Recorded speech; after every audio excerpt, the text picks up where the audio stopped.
Hello everybody, this is Fergal from Extinction Rebellion.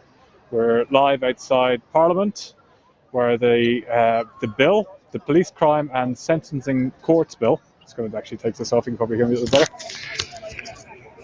The Police Crime and Sentencing Courts Bill is having its second reading, and I think at 5 o'clock we're going to have some form of announcement. So over the weekend we've had a taste of what it's like to see when the rights of protest is curtailed.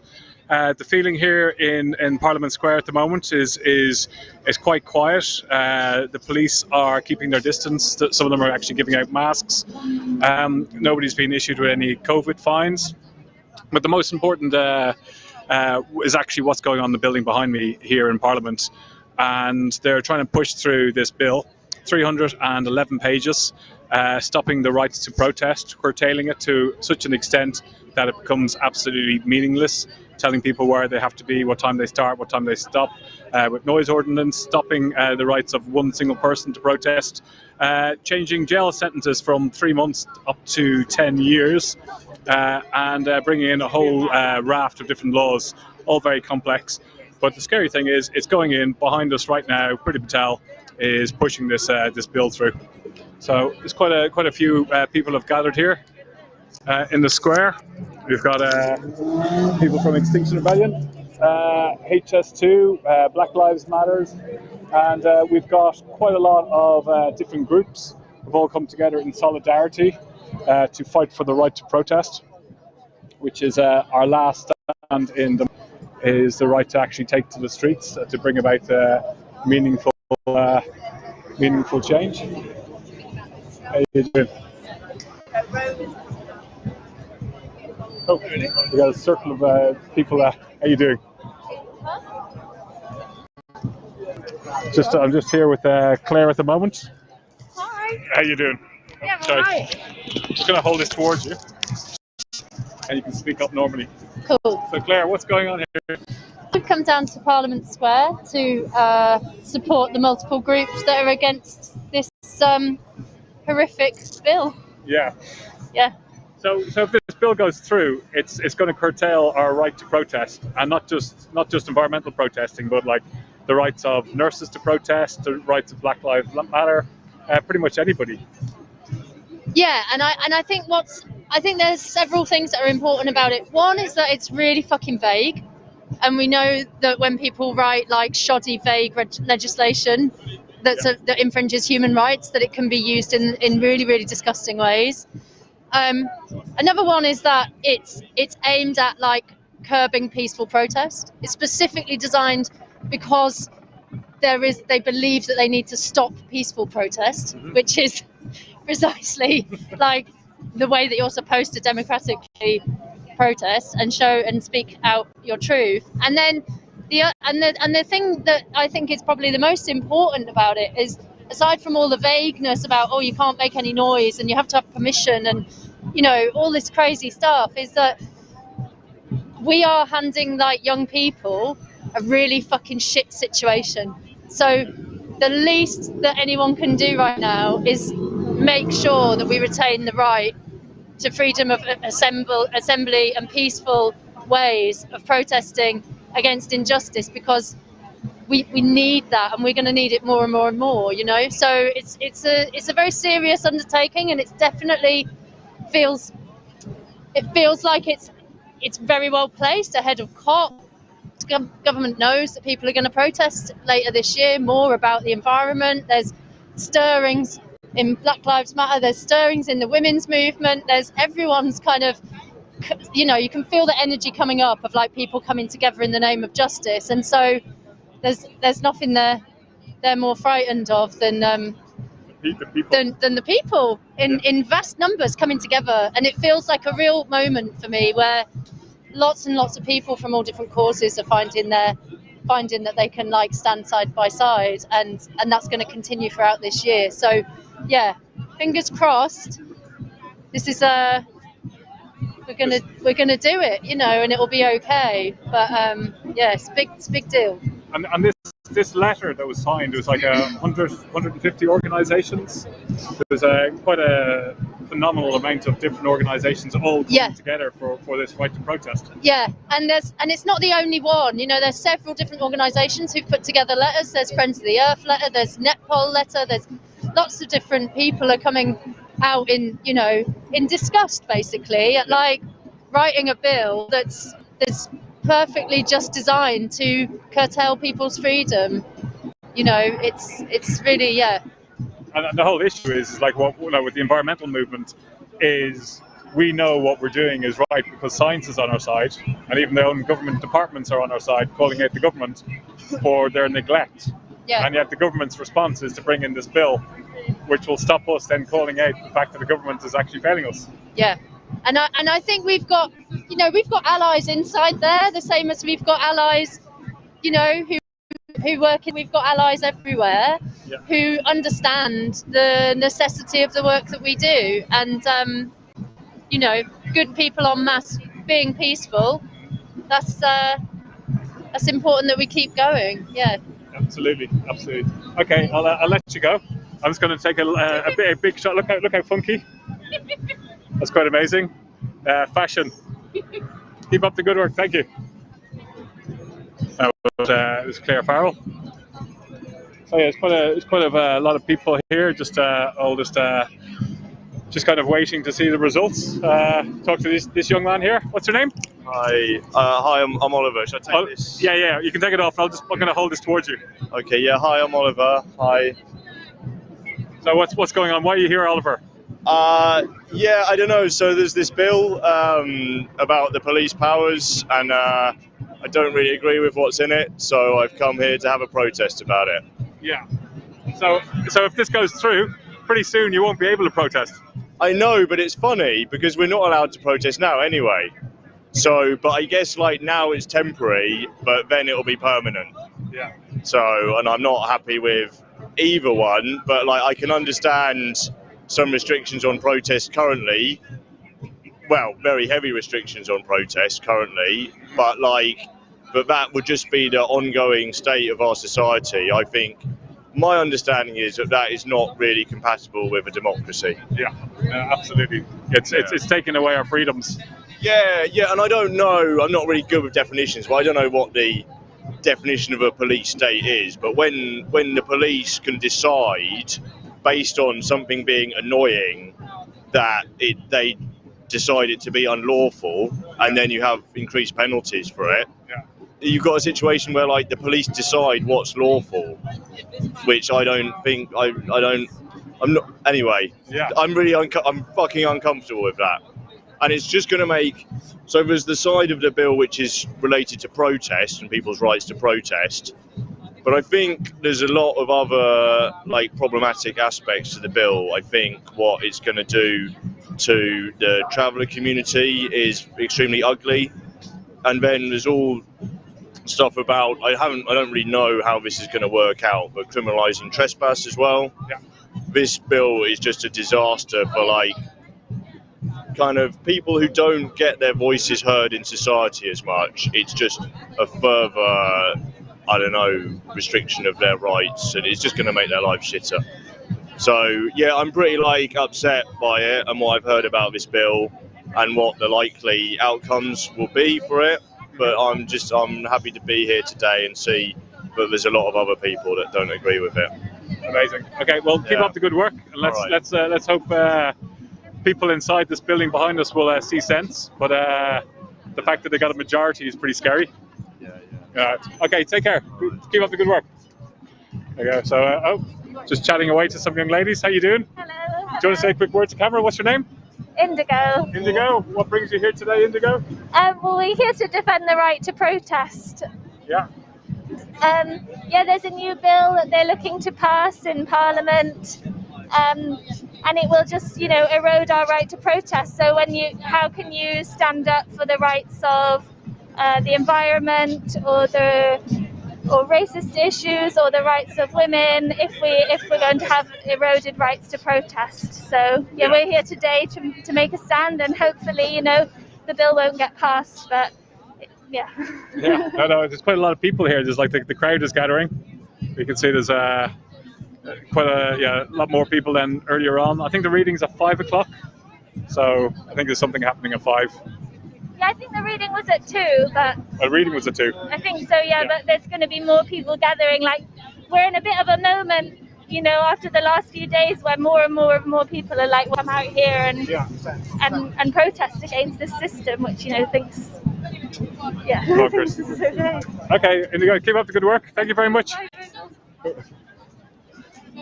So yeah, so in case you're just joining us, we're live here in Parliament Square, where they've had the second reading of the Police Crime Sentencing and Courts Bill 2021, which is 311 pages of changes that they want to bring into law.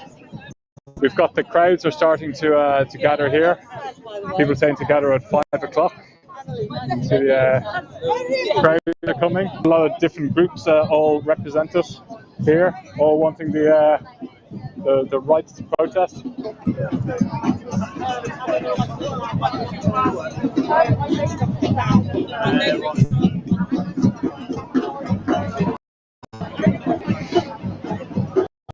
We will speak the truth to the power, stop the bill.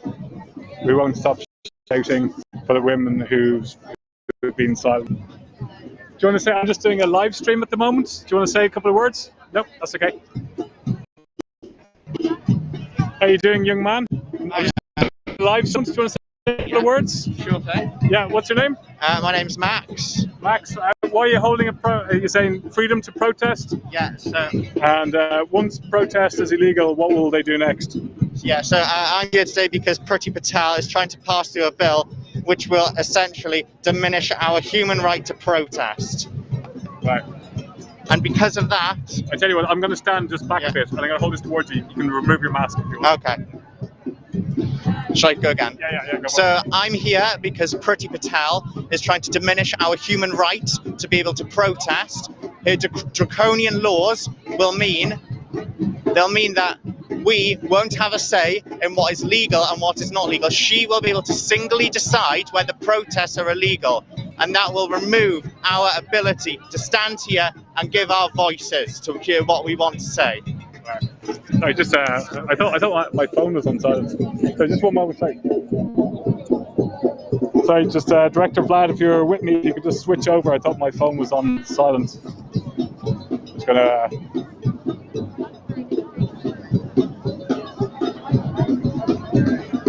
Where single-sex provision is.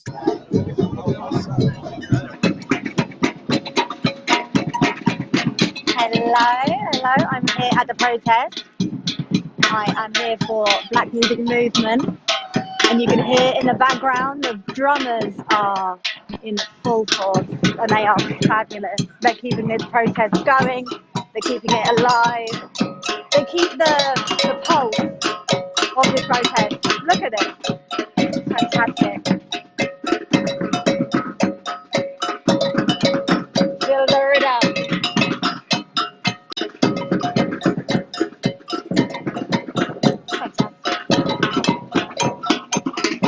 Yes, go thumbs up from the drummer. And yes, as previous to me, it's much bigger crowds now. I was the first one here at 12 o'clock. A lot more press, a lot more people. As we know, it wasn't shown on the news, so when we speak to people, they're a bit surprised by the bill. We're not this lot.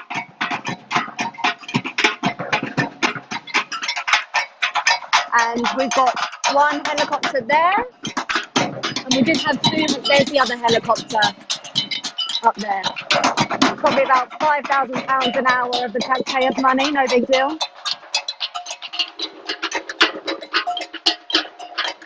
There's more police than people. Maybe not now.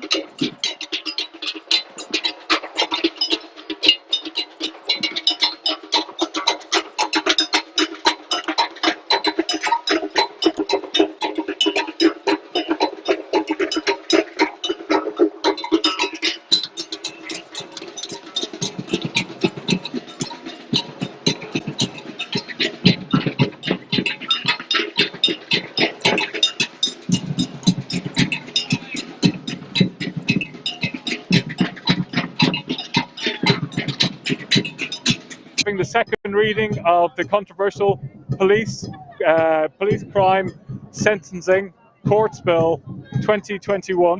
Priti Patel at the moment is speaking in Parliament, answering questions about this controversial bill that is going to give the police sweeping powers to stop protesting only in certain conditions. There's so many different parts of like laws that are going to come in with this bill to curtail our freedom and our democracy. So there's quite a lot of people here all gathered to show their protests of their, for the right to protest. All gathering here in Parliament Square. So it really is a movement of movements. Everybody coming together for a common good, the right to call things out, and also we've got people here with the kill the bill, silence the mams. How are you doing? Do you want to have a quick word to camera? Yeah. Well, so what's your name? What's going on? I'm Heather. Heather. And what's your name? I'm Gil. And you're Gil, yeah? Yeah. So just speak up. So what's your dog's name? It's Rocky. Rocky, speak. Hello, Rocky. No, he's badly trained, obviously, as you can see. So you've got a sign here saying "Silence the Mams." Why are you protesting today? Silence of the Mams. It's a play on Silence of the Lambs, you see. Yeah. Yes. Silence of the Mams. Yes, Silence of the Lambs. So you're here about the bill that's going through Parliament. We're here about the bill. Yes, we are. Yeah, I feel very strongly about it. I've come on a train for the first time in a year because I feel so strongly about it. Yes, right. I think that it's absolutely the thin end of the wedge for democracy that we should be allowed to protest. And I mean, I've done a few protests. They've all been peaceful. And but the fact that someone could complain that we were making a noise and that could be the end of it, yeah. Or the fact that someone like that chap, I can't remember his name, the one that was outside Parliament about Brexit. What was his name? Steve, yes, yeah. For years. That he could be arrested. I just think it's outrageous. So yeah. It's not a liberal democracy. That is it. It's the beginning of the end. So that's it. Yeah. It is. It's slipping into like a totalitarian state. Yes. When the government, they get a bill in place, and in the bill, Priti Patel can actually change the laws in the bill or change the bill, which is just really scary. It is, absolutely, yes, definitely. Yeah. And so yeah, kill the bill. Yeah. That's why I'm here because of Priti Patel. Yeah. And I'm especially here because of what Priti Patel is trying to do today to sneak through a bill that signifies the beginning of a true totalitarian state. We've seen it in Myanmar, we've seen it in Hong Kong. 10 years in prison for defacing a statue. Yeah. Please get your priorities right. And you cannot stop legitimate protest. That's totalitarianism. Yeah, no, it is. Yeah. 10 years for damaging a statue, and yet there's we see what's happened, like the amount of abuse that women have got, and yes. And the sentencings that have happened have been yes. Nothing compared to damaging a statue. Indeed. She has to be stopped. Yeah. That's very good. Kill the bill. Kill the bill. What do you think of that, Rocky? Yeah, kill the bill. Thank you very much. Keep up the good work. So we just heard there, it's about killing the bill. They're so worried. It's the first time that they've come on a train. Sisters united will never be defeated. Sisters united will never be defeated. Sisters united will never be defeated. Sisters united will never be defeated. Sisters united will never be defeated. Sisters united will never be defeated. Sisters united will never be defeated. United will never be defeated. Sisters united will never be defeated. Sisters united will never be defeated. Sisters united will never be defeated. Sisters united will never be defeated. Sisters united will never be defeated. Sisters united will never be defeated. Who's straight? Who's straight? Our street. Who's straight? Our street. Who's straight? Our street. Who's straight? Our street. Who's straight? Our street. Who's straight? Our street. Who's straight? Our street. Who's straight? We got Sisters United against ending violence against women. Our streets! Our streets! Our streets! Our streets! Our streets!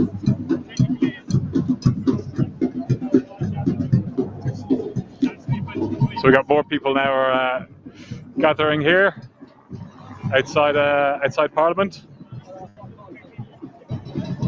We have quite a few police. They just seem to be just mingling amongst the crowd. Seem to be just chatting to everybody. Just going to walk out so you can get just a bit of a better perspective of what's going on here. Remember the scenes that we had here in September? It was right here that we had the pink boat made an appearance again in the middle of the road. So back then in September, we talked to our police liaison officer, who's a detective inspector, or inspector, sergeant, 34 years with the Met, and they had 5 meetings with the Met Police about organising how the rebellion was going to work out. And then just the night before, they just disregarded everything and slapped Section 12 and Section 14, so stopping the right to protest. So we've seen the use of lots of illegal tactics by the police, such as the people getting arrested on Lambeth Bridge, the amount of people getting fined for COVID. We saw the nurse getting a £10,000 fine for COVID. And if this bill goes through, we'd have issues that instead of a £10,000 fine, she could actually face 10 years in jail. So we've got the samba bands keeping the energy levels going. It's good to hear them again. So if the bill goes through, it would be illegal for even one person by themselves to make noise, and that would be deemed a nuisance.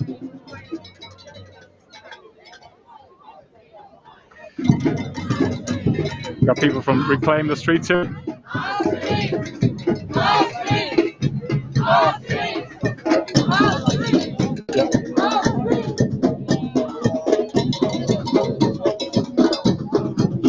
Okay.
If you're just joining us, we are live in Parliament Square, in front of the Houses of Parliament, where the second reading of the controversial Police, Crime, Sentencing and Courts Bill is going through Parliament. 311 pages of new laws, regulations, rules, curtailing the right to protest, issues around what trespass is, and all sorts of forms of different changes coming in.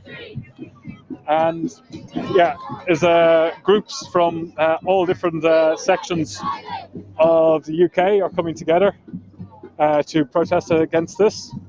We've got a letter now signed by 150.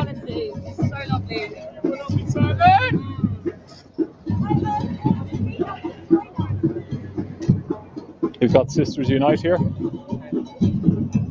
calling for the bill to be cancelled. So those very distressing scenes on Saturday in Clapham. Peaceful vigil when the police came in using COVID laws and excessive force, arresting people.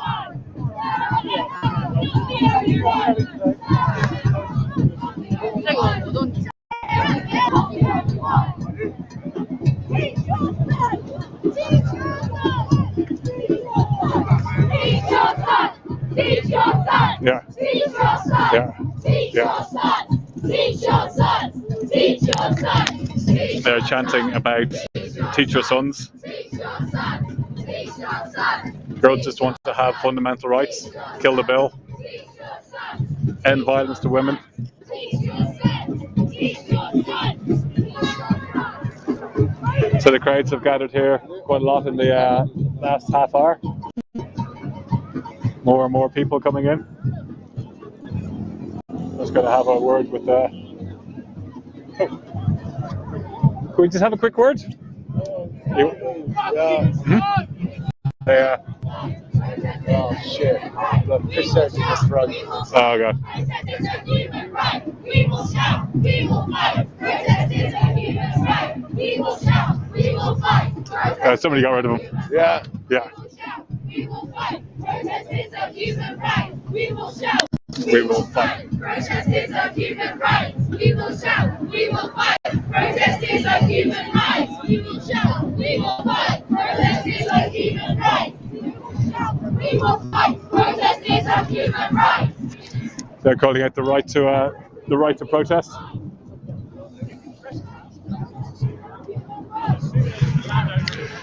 Just gonna take this opportunity to see if I can talk to this young man. Do you have a moment just to have a quick word? Yeah, of course. Yeah. Hang on. So you're a very recognisable face. Well, your hat and if protesting, you know about protesting. So Well, this was my first one coming out for Brexit. yeah. So I'm just going to hold this towards you and just speak up Okay. loudly. Okay. I'll Oh, hold you'll it, yeah. hold it. Yeah. Okay.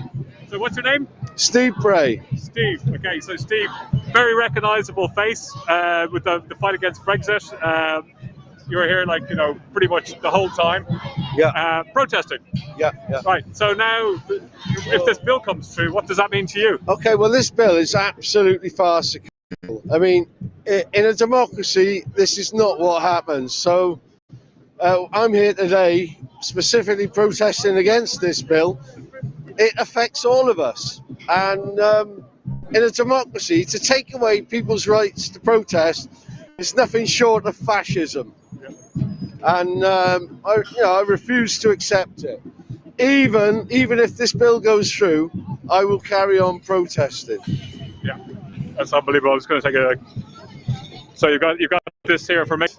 You'd actually this would be illegal. One person by your. So if you're here, the bill goes through, and you've got this for making noise. Yeah. Then that's it. You can't protest. Can't protest. Can't make a noise. If one person deems you to be annoying, they can shut you down. That's not protest. Is all about being heard. Yeah. It's about making a presence. Yeah. And it's about being seen. So it's got, I mean, to shut protest down in a democracy is fascism. Yeah, true. Yeah, fascism. Steve, keep up the good work. Thank you very much. Looking forward Cheers. to being able to hear you, call them out for everything that's still happening. Yeah. And take care. Thank you. Yeah, cheers. Steve, who's recognisable, his campaigns against Brexit, and himself and a small group of people have maintained a very strong presence here in Parliament against the government. Under laws that would come in, it would actually be illegal for him to protest. And we've just heard his what he said there. It's fascism.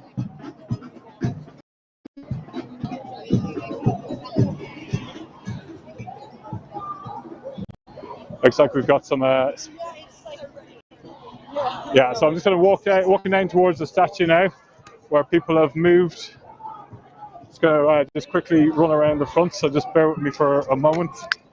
There's a trick to getting to the front here. There we go.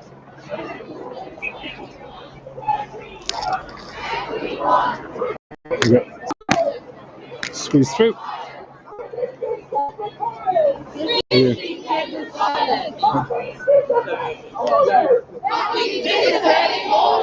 Sorry. We don't care! If you are out at night partying! When you are out at night partying! We don't care! We don't care! If you are out at night drinking! And we are out at night drinking! We don't care! We don't care! If you are out at night sex working! If you are out at night sex working! No one deserves to die! No one deserves to die! For being out at night! For being out at night! We will not be threatened! We will not be threatened! We will not live in fear! We will not live in fear! We cannot rely on the police! We cannot rely on the police! But only 1 in 100 rape cases! Only 1 in 100 rape cases! Leads to prosecution! Leads to prosecution! We cannot trust the police! We cannot trust the police! When only 1 in 18 members! Only 1 in 18 members! Of the Met Police! Of the Met Police! Accused of sexual assault! Accused of sexual assault! Leads to formal action! Leads to formal action! The police protect themselves! The police protect themselves! The police do not keep us safe! The police do not keep us safe! On Saturday night! On Saturday night! The police were drunk on power! The police were drunk on power! And now today? And now today? The government is voting! The government is voting! To give them more power! To give them more power! Please say no! Please say no! The police are perpetrators! The police are perpetrators! Sisters are powerful and dangerous! Sisters are powerful and dangerous! Kill the bill! Kill the bill! Kill the bill! Kill the bill! Kill the bill! Kill the bill! Kill the bill! Kill the bill! Kill the bill! Kill the kill the bill! Kill the bill! Kill the bill! Kill the bill! Kill the bill! Kill the bill! Kill the bill! Kill the bill! Kill the bill! Kill the bill! Kill the bill! Kill the bill! Kill the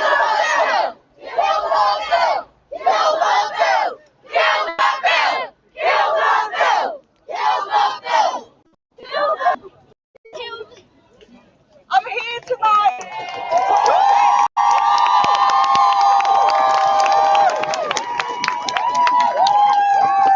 I'm here tonight to protest about 2 things. The first, brutal murder of Sarah Everard and the terrible, terrible things she must have endured.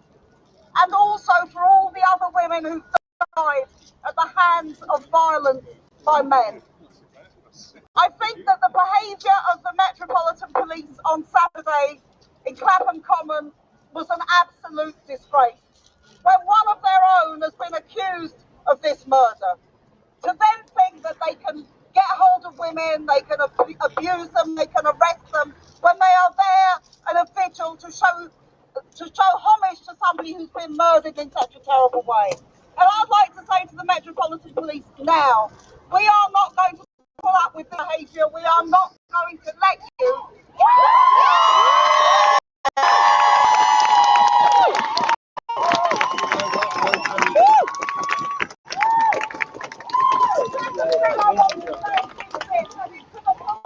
Over there in Parliament. You are debating a bill now which will make it harder to demonstrate, which will pick off whether it's Extinction Rebellion, whether it's Black Lives Matter, whether it's individuals like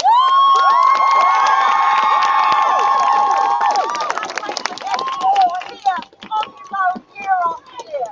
This is a bill which will make it easier for the rich and powerful and harder for those without a voice to speak up. And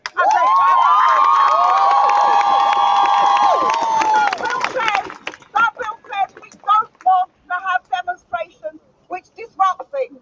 We don't want to have demonstrations which have an impact on Parliament or on businesses. Well, what's the point of a demonstration if it doesn't have impact? What's the point? What's the point if we can't say the voice of the voiceless, if we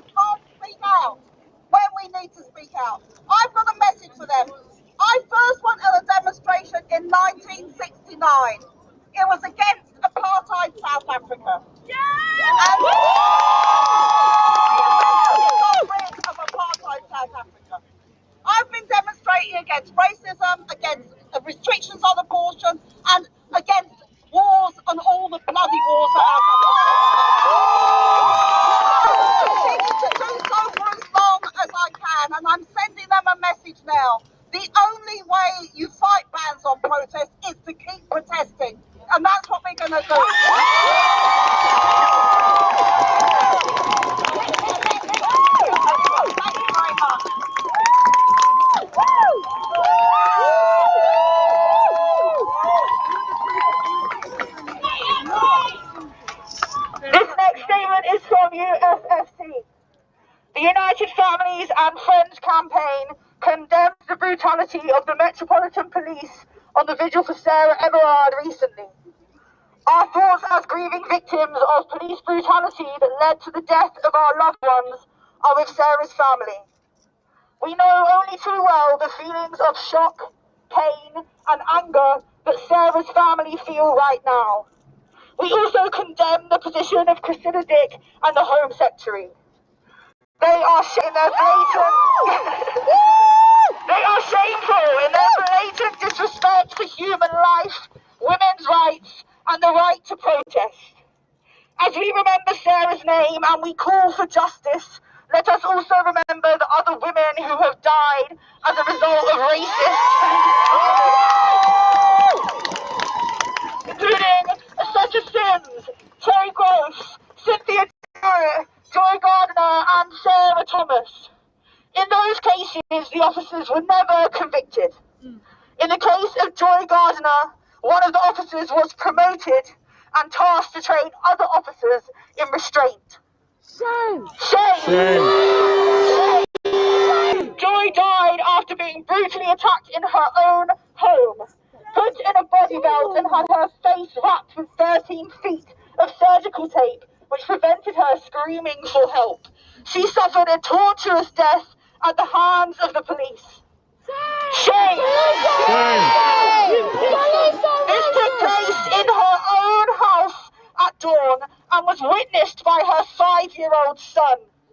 Where is the justice for those women and men who die at the hands of the police? This struggle continues. No peace! We stand in solidarity with all of you that have come out today. We have been protesting for more than 25 years and we are not going to stop.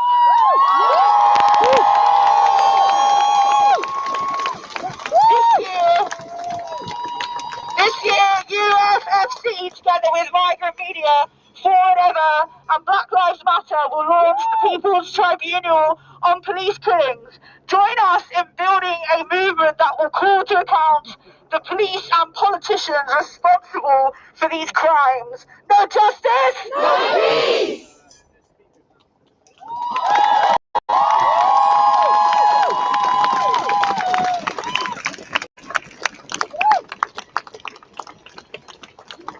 We are here this evening to remember Sarah Everard, but to remember also all victims of male violence.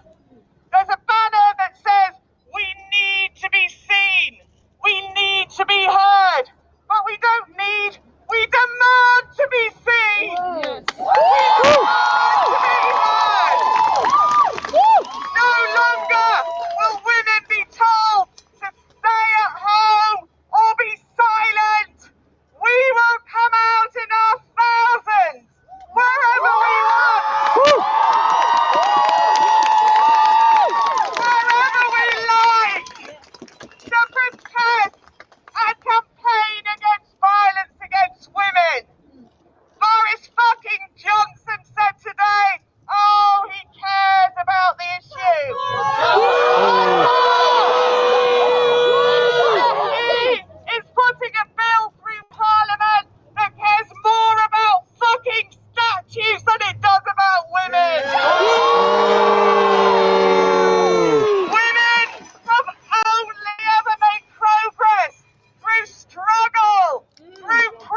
Put into public services for women that we need.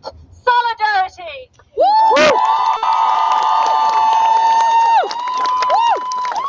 Don't let Pretty Patel hide behind 2017. Thank you everyone for showing up today. I'm really, thank you. Community action on prison expansion. In 2016, the government announced a program to build 10,000 new prison places across the country. None of these have been completed yet, but they have continued on with the construction of these plans to build at least 6 mega prisons throughout the pandemic, while also working on plans to imprison 500 more women and to build a set of new prisons for children called Secure Schools. During this pandemic, women in prison have been trapped in their cells for more than 23 hours a day, forced to choose between using their time outside to go outside and see sunlight or to shower. We have heard from black women in prison in this country that they are segregated from each other, supposedly to stop them from forming gangs. There is so much more horrific violence and dehumanization that is happening inside. I want to shout out the Free Sianda. Sianda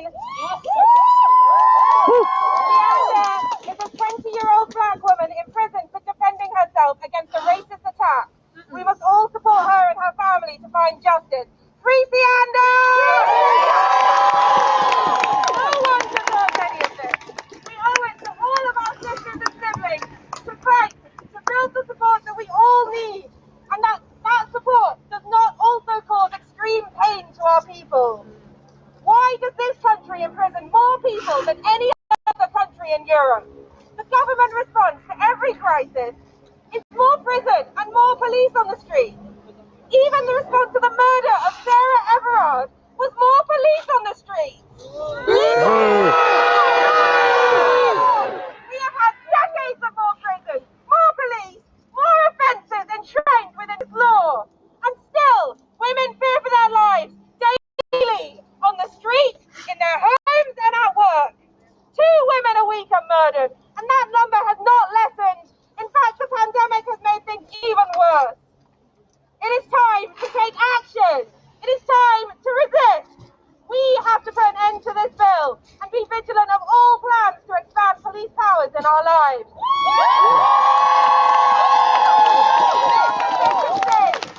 We don't need probation embedded in our communities. We don't need more prisons. We need housing. We need safe housing.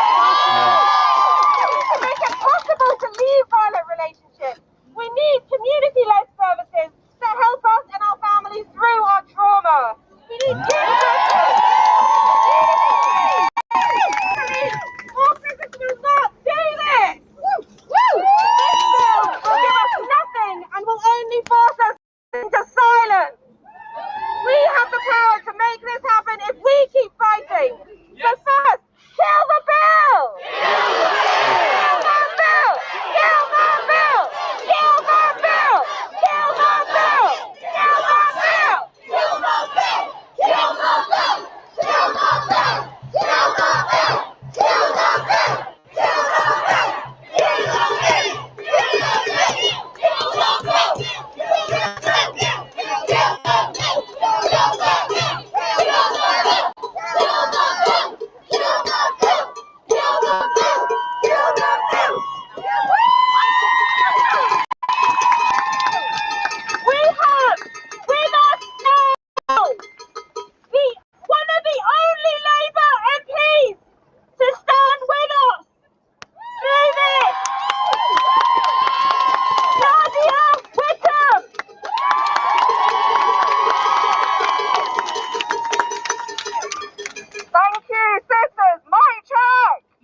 Hi, Jack. We're here for 2 reasons today. The first reason is to stand against male violence. Whether that's at the hands of the state, state. Our partners or strangers. Our partners or strangers. We're here to honour sisters whose lives have been taken by men. We're here to honour sisters whose lives have been taken by men.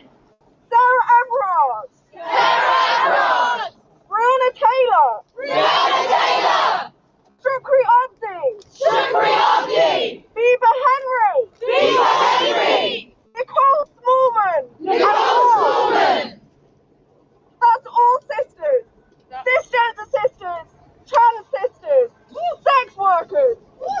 We all deserve better.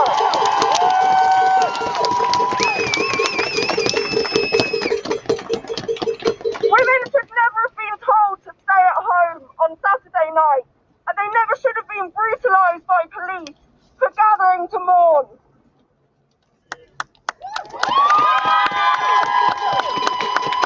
We need to stop pretending that the only answer to male violence is more police and more prisons. Fund our domestic violence services. Fund our sexual violence services. Give us proper housing and proper wages.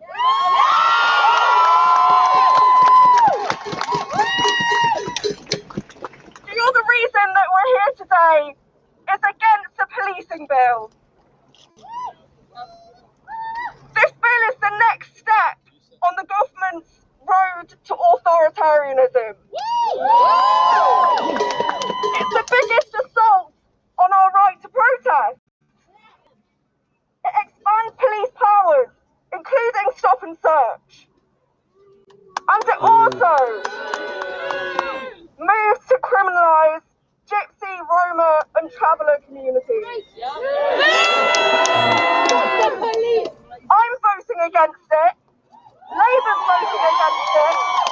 And we must all continue to ramp up the pressure on Priti Patel.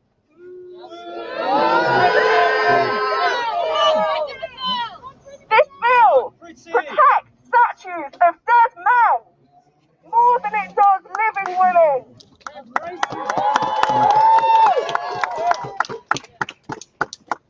When 99% of rapes are not prosecuted,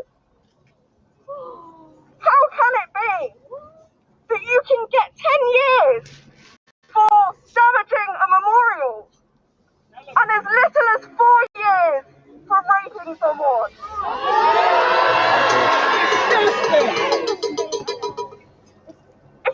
If this bill passes on Tuesday, tomorrow evening, this will be the last time that we can legally protest outside Parliament.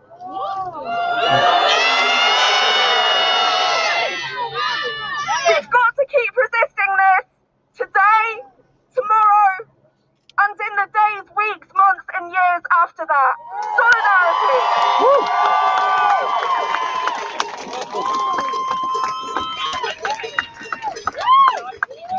Can you hear me? Right, the Conservative government are trying to make it illegal for us to protest the continued violence that they inflict upon the majority of the population in this country and beyond. In fact, it was only after Saturday's vigil and the unjustifiable behaviour of the police that the Labour Party decided that they were going to abstain. We must not allow this bill to pass, and if it does, it is our duty to encourage everyone we know to come out and protest. We are unwittingly walking into a police state. Saturday's peaceful vigil proves that. Many people came out to collectively grieve and to protest violence against women. Violence against women is something that many of us know all about, and many of us have experienced firsthand.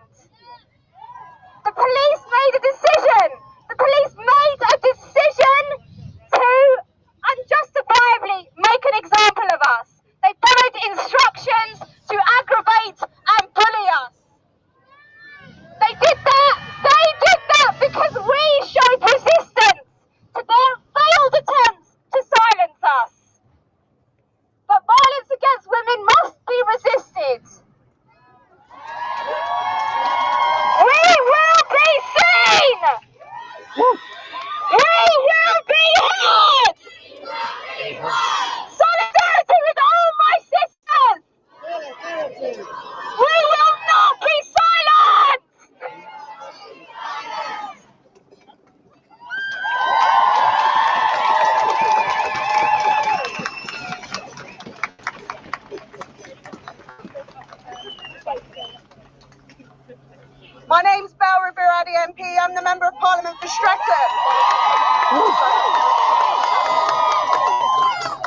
Clapham Common is in my constituency, and as you can imagine, my constituents are so angry about what happened on Saturday. They came together to mourn the loss of Sarah Everard and all the women that we have lost to violence. Now, we know what this bill that the government wants to pass will do. And I know that, members of Parliament right across the House have told you that they will vote against it, and that's right. But we have now decided that that is simply not good enough. I have tabled a reasoned amendment with support from across the House, from the Greens, from the Lib Dems, from the SNP, from the SDLP, from Plaid Cymru, throw this bill out and make the government think again.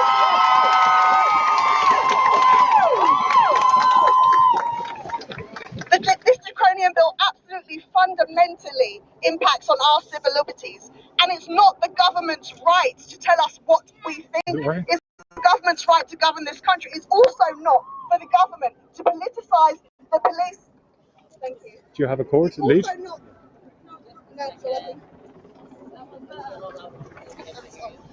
on a second. Yeah.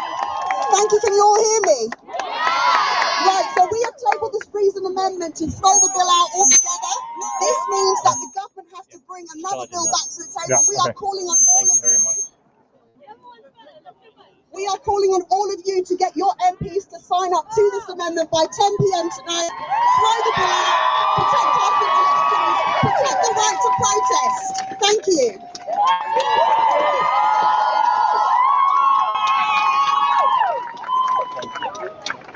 This has only happened.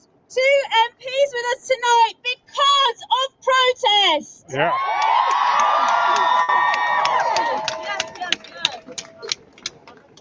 Okay.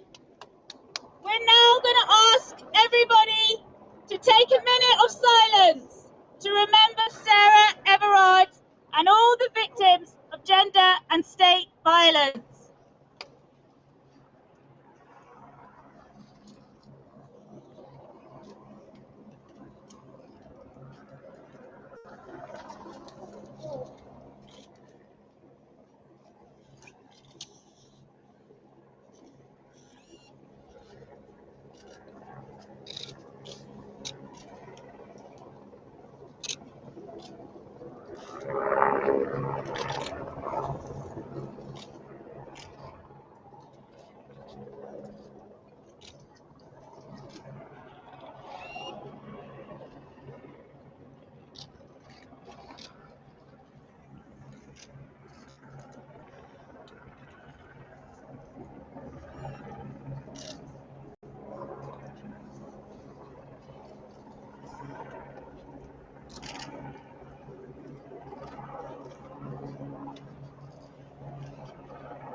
Thank you. Sisters, united, we'll never be defeated. Sisters, united, we'll never be defeated. Sisters, united, we'll never be defeated. Sisters, united, we'll never be defeated. Sisters, united, we'll never be defeated. Sisters, united, we'll never be defeated. Sisters, united, we'll never be defeated. We've got some more Labour MPs here. But don't forget, the only reason they are here is because we showed up and we protested. Is it not working? I think my battery was too low. I'll borrow it for another few minutes and then give it My back. name is Oksana Begum, and I'm the Member of Parliament for Poplar and I was going to video you first. across East London and beyond. We are fed up with this government cracking down on our rights. The right to protest is a fundamental human right. The right to assembly is a fundamental human right. And it's an absolute shame that this government are passing bill after bill to tear us down.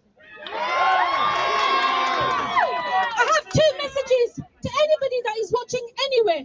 We have to be consistent. Number 1, last year the government passed the Counter-Terrorism and Security Bill, which criminalises and goes after Muslim communities in particular. Expands on the prevent duty, which already targets Muslim children in our schools, in our mosques, in our universities.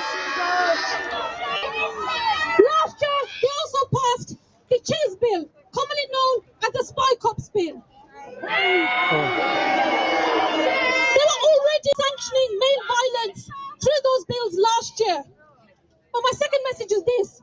Bills like the Counter-Terrorism Security Bill last year, bills like the Spy Cops Bill last year, were not the only two bills that were sanctioning and expanding state male violence.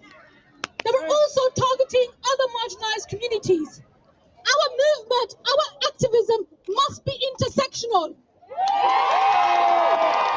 We have to take with us every single working class community. We have to take with us groups of all faiths and none. We have to take with us the gypsy, Roma and traveller community who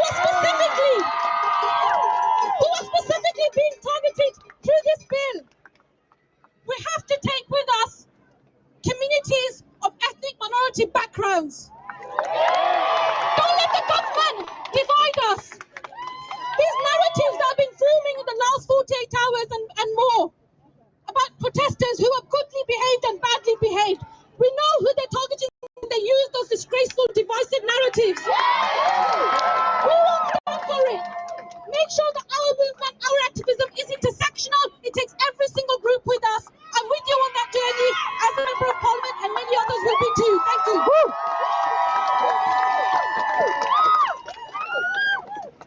Hi everyone, my name is Zara Sultana.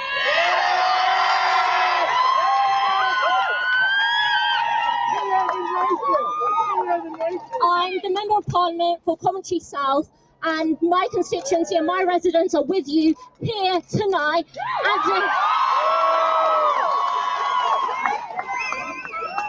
I saw what happened on Clapham Common on YouTube. I watched it all and I was horrified by what I saw. People came together to collectively remember, to grieve and reflect on what happened to Sarah Everard, and what happened there with the violence we saw was shameful, unacceptable, and has no room in our society.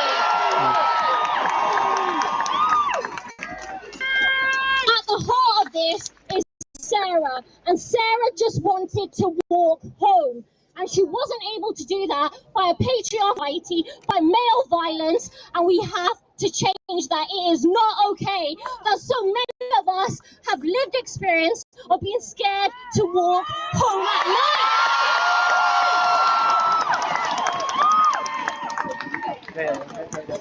It is not okay that when we leave events like this, we text each other, women and girls, to check if we go home okay. That is not okay. That has to change.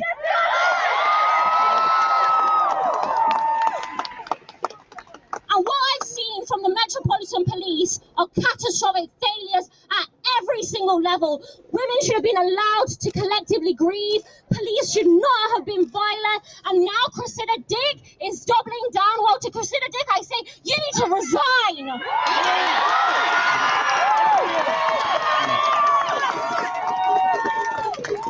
And of course, that isn't enough, because all of this is coming from the top. It's coming from Priti Patel, the Home Secretary. It's coming from the Conservative government. And they are descending into authoritarianism. So we need to kill the bill. We need to make sure that this isn't the last legal protest on Parliament Square. I'm with you in Parliament. I'm with you in the streets, and we're going to win.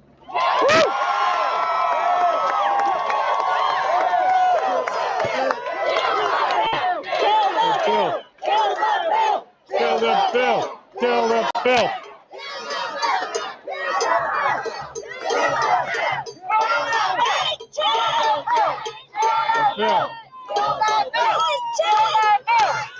The bill!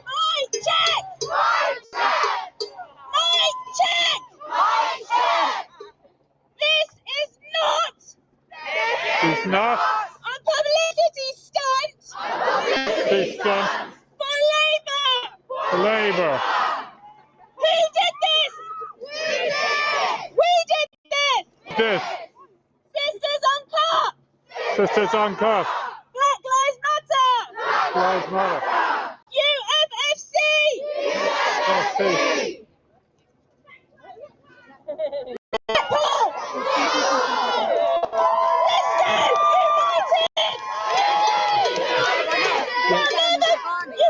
Defying. Go ahead and stick in my pocket. Oh yeah, thank you. Take care. United will never be defeated. Sisters united will never be defeated. Sisters united will never be defeated. Sisters united will never be defeated. I'm here from the Secure Schools Working Group of Cape. The Ministry of So-Called Justice is currently working on a new project of youth called Secure Schools, set to open in 2022 in partnership with Christian charity Oasis, an attempt to try and make incarcerating children sound more humane. While this project is a reaction to reports of the horrible physical, mental, and sexual abuse perpetrated by youth incarceration, this is only a rebranding of the same violent structures. The MOJ continues to arrest and put children in jail, where instead of receiving support and care, they're taken away from their families and communities, mistreated and labeled criminals. This project follows a long history of the surveillance and criminalization of young people of color and black children in particular by the police and educational systems. It is deeply rooted in structures of racism and colonialism.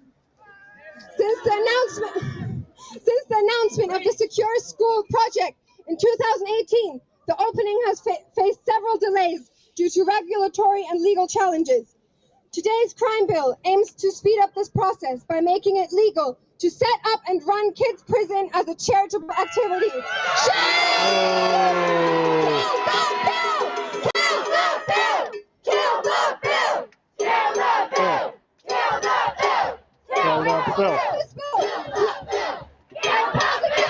We're opposing both the recent and historical police violence that targets and criminalizes POC. By opposing this bill, we are opposing the Secure School project and the wider youth incarceration system. By opposing this bill, we are opposing systems that lock up children and call it justice. Justice, no peace! Fuck the police! No justice, no peace! Fuck the police! You're working. No justice, no peace! Fuck the police! Try this one. I think I'm gonna leave it now. Fuck the police! I need to get back home anyway. Thank you so much. So, what's your name? Yanis. Yanis, Virgil. Are you working here? No, it's for F4 UK. X4 UK. For Extinction Rebellion UK. Oh, fantastic. Oh, double down, yeah. Hi guys, thank you so much for tuning in. My name is Shell. Welcome to the live stream down here at Parliament Square. We are here today to tell MPs that they must kill the bill. This horrific bill is going to give the police even more powers. It's going to make peaceful protesters like myself potentially serve sentences longer than perpetrators of female violence. So we are here today to say we must kill this bill. So you'll see behind me there is a large police presence now, and we have heard from people in the crowd that the police are starting to tell people to go home. What they did the other night. Luckily, so far the police have been speaking with people politely, which is a big difference to our experiences on Saturday night. So you will see people here. It does look really crowded here, but I can assure you people are spread. You can walk through that crowd. Everyone's wearing masks here. And this is just a reminder, we are here for our human rights. They're about to strip us of our human right to protest. This bill has been promoted by Priti Patel, a female MP who would not be in her position if it were not for peaceful protesters. So, understandably, we have people all over the country that have come out, heard of a lone protester at Thames Valley headquarters in Oxford, which is absolutely brave of them to do that, especially with the police's reaction. And just to reiterate the importance to people at home. So my name's Shell. I've been an activist with Extinction Rebellion for the last 2 years. And in the last 2 years, my life has very much changed. I am very aware that I am targeted by the police. In fact, my last arrest was unlawful. I was jumped in front of and detained without an order under the COVID Act. I was then charged for failing to give my address. I'm homeless, and in fact, the police made me homeless as I was back to court. And that case was dropped by the Crown Prosecution Service because the charge they gave me was actually a charge that had been challenged by the High Court last April and found unlawful. So the Crown Prosecution, when they were at court, were just outraged by that and had to drop the case. So we know the police are already abusing their powers. I myself also have had bail conditions put on me. Every single bail condition I have received from the police has been amended or dropped. Every single one of them. So the police are already acting unlawfully to peaceful protesters, and this bill just legitimises it.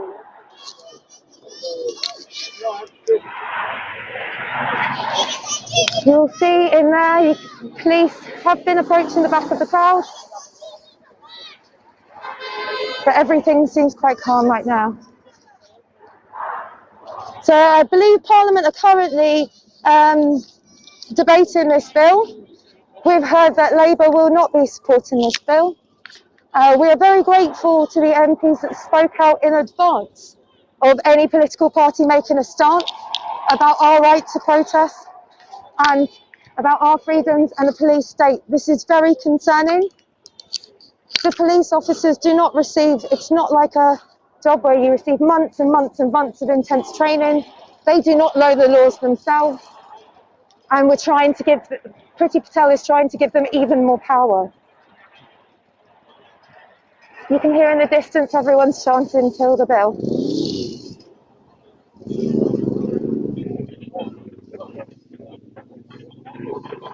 So everyone inside is debating right now. I think, are we going to cut to a stream of it? So you can see inside.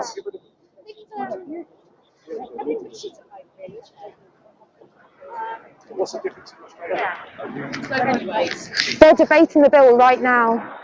Okay, I thought it was supposed to start. So we were just cutting through. So right behind me here in the Houses of Parliament, they are debating that bill. So the building's right here. That is where currently the bill is being discussed in Parliament. It's having its reading. And there is a lot of noise from out here. There was a samba band earlier, which was absolutely phenomenal. You'll see there's lots of movements have unified together today. This is important for every single person in the country. This has taken away our rights. The people here that are peaceful protesters are only here to speak the truth. That is all we are doing, is speaking the truth. And we are being potentially persecuted for up to 10 years for sitting peacefully in a road.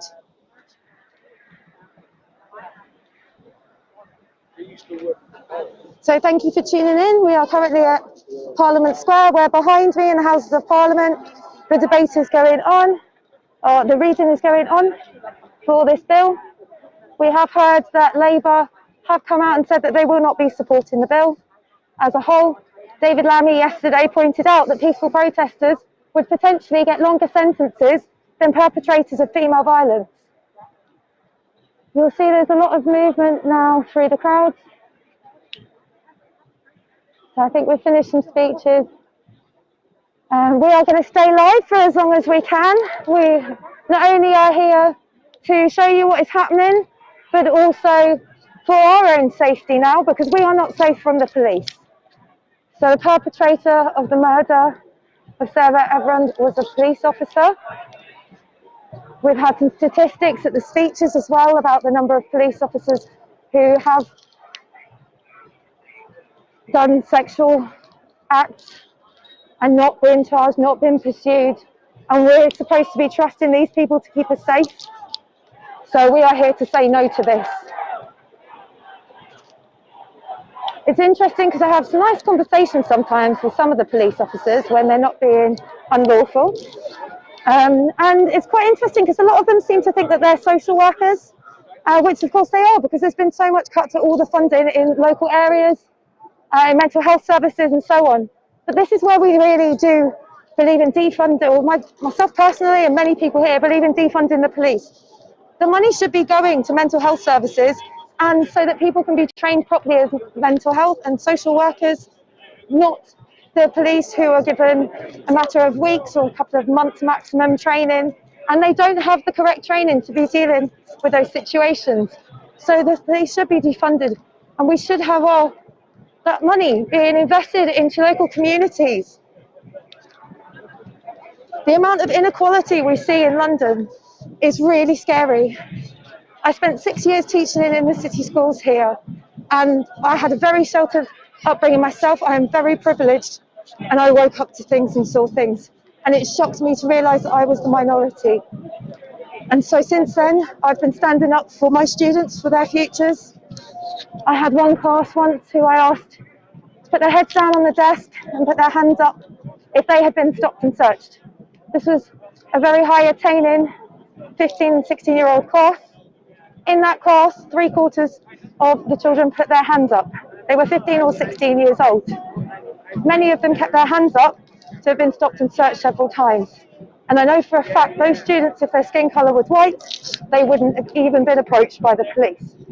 So police are already abusing stop and search powers. They've been abusing the COVID laws. And now this bill is apparently to give the police even more powers. And that is not what we need right now. We need inequality to be dealt with in this country. We need the climate and ecological emergency to be dealt with in this country. And first and foremost, we need racism to be dealt with in this country. And as well, sexism and violence women and cis women and trans people, and we just need a complete overhaul of our society. So you'll see just behind me, people are now marching off. So we've got a big stream of people leaving the square.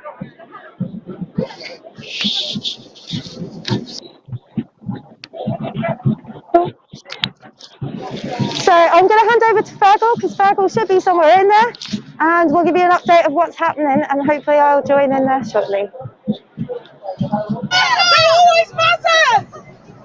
Yeah, so what's happening now is en masse people are walking towards Westminster Bridge in a show of solidarity after hearing those very, just very powerful, very real speeches about the state of our democracy and what it means to women's rights. And now everybody has left Parliament Square. Well, not everybody, there's a vast majority of people are all walking in this direction. See if I can have a quick chat with somebody randomly.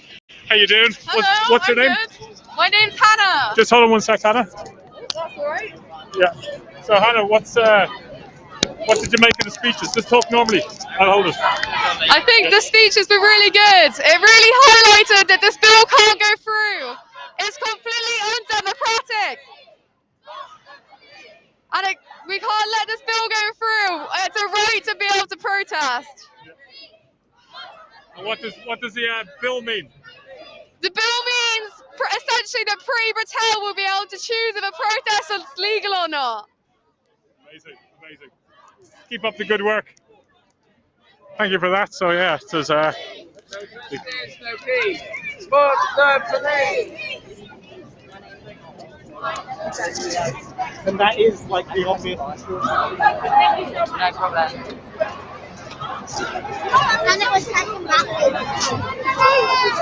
Yeah, so in case you're just joining us, it's just a late stage. So today is quite a scary day in terms of democracy. We've got the Police Crime and Sentencing Courts Bill is having its second reading, or has had its second reading today in Parliament, which is bringing in sweeping reforms and is going to stop or curtail the right to protest and all protests. And everybody here is coming out from all different groups and organizations to show that they're not happy with these laws that are coming in place. These laws, 311 pages of the bill, going through the Houses of Commons. That's got a majority government, and they include the stopping of a single person protesting if they make noise, changing the sentencing going from some sentences are like 3 months at the moment, and increasing it up to 10 years, which is very scary really for democracy. Also in there is Priti Patel can actually change laws once they're actually put in place. You can see now the crowds of people all walking towards the bill, onto the bridge.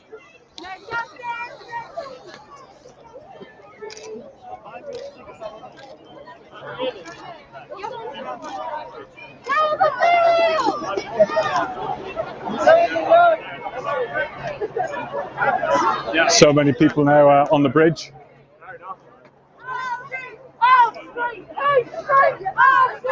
Taking over, reclaiming the streets.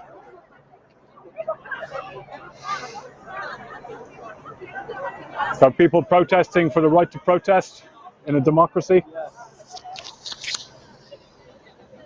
No, the pizza!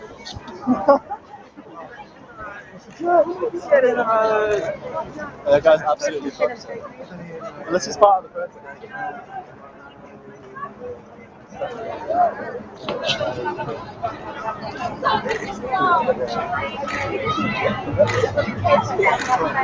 This is the same government that has acknowledged that it's missing its climate change reduction targets. Same government that our MP has talked about climate change.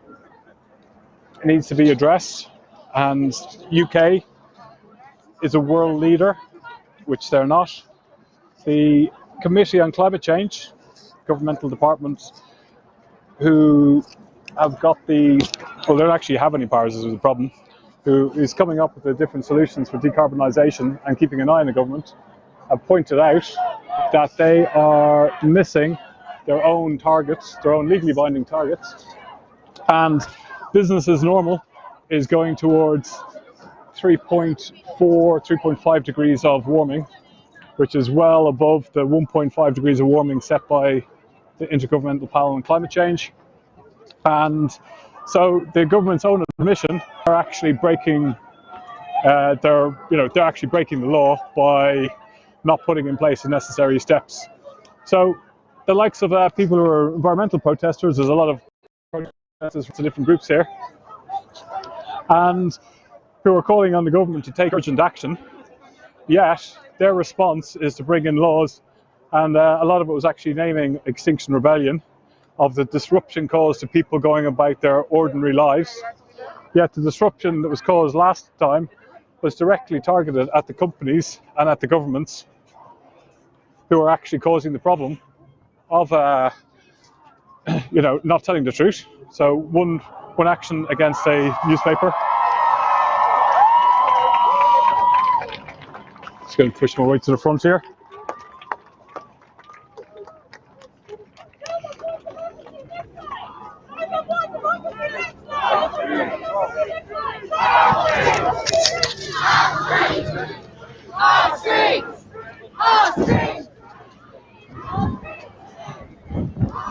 There's quite a phenomenal amount of people here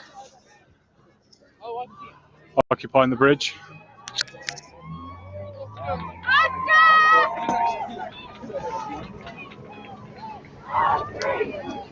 Our street! Our street! Sorry. Kill the bill! Kill the bill! Kill the bill!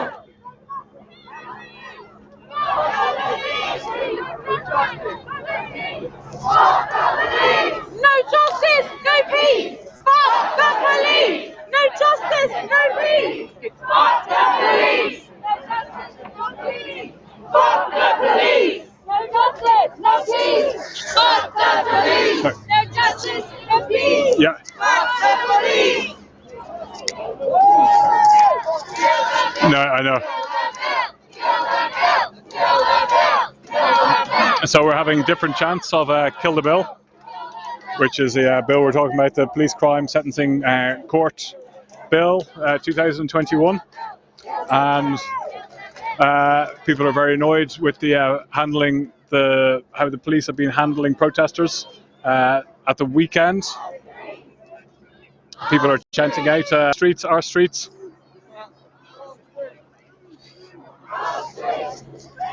We've got, just going to just talk to some random people here. Excuse me, sir. Do you mind just describing what's going on here? Yeah, there's been a fantastic rally in Parliament Square against this bill which wants to ban protest.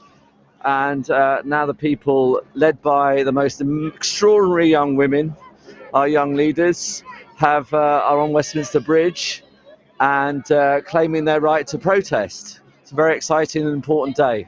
Yeah. No, thank you very much. Thank you. Thank you. What's your name? Bernard. Bernard. Nice talking to you, Bernard. Nice to meet you. Yeah. So you can just see here the hundreds and hundreds of people. Just going to try and climb on the wall. So just apologies for the shaky camera work. Ah!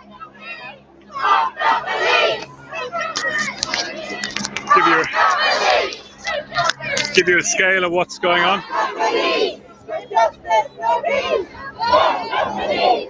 So we can hear the police helicopter above. Quite phenomenal. The whole bridge from the south side to the north side is completely full of protesters. We've got somebody's just let off a flare.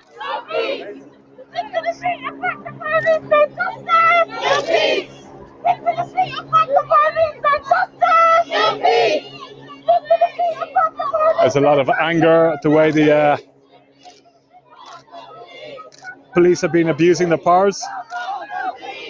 You saw that with the COVID restrictions, the amount of people getting fined for COVID, people getting falsely imprisoned, people getting arrested for not having a home. We've had a nurse fined £10,000 under COVID regs. So if this bill goes through, people are going to lose their rights to protest. It's going to be curtailed to such an extent that it's told when, where, how long, how many people, and how much noise can be made. Which is not a democracy. What a lot of people are saying is like these laws coming in place is going to turn the UK into an authoritarian state.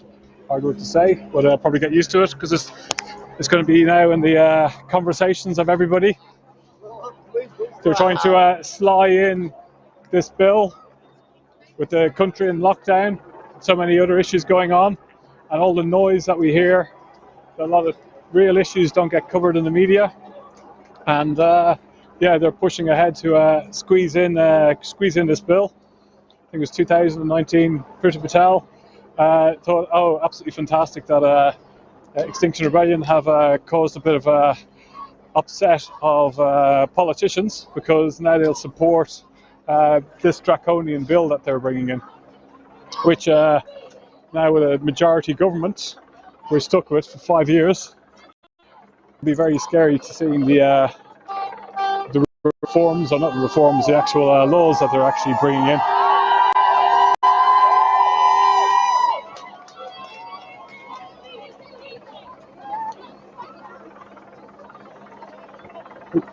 Sorry.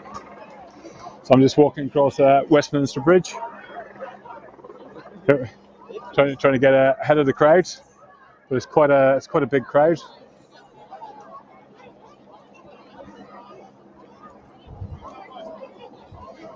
So interesting enough, the Priti Patel was knows Rupert Murdoch and co.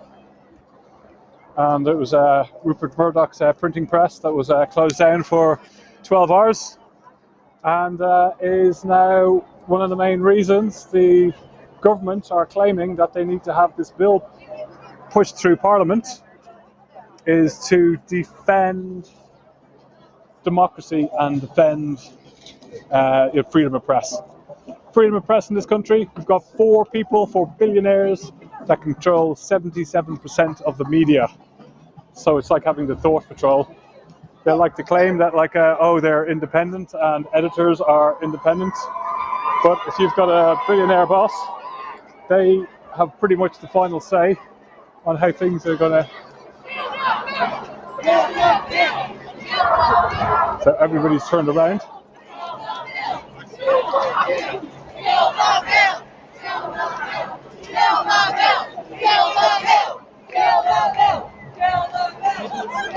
How you doing?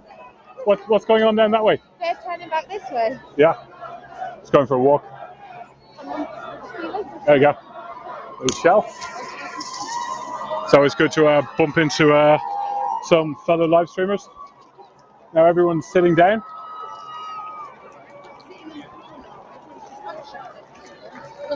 So everyone's in the middle of the road. They've all sat down.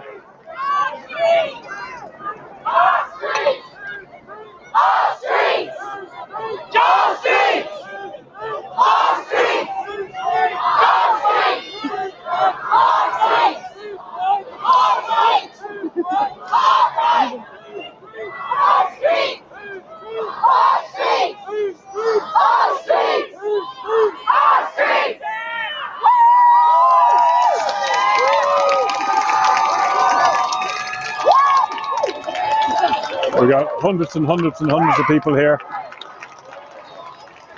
now occupying the roads, sitting in the middle of the roads. Oh, and now they're up again.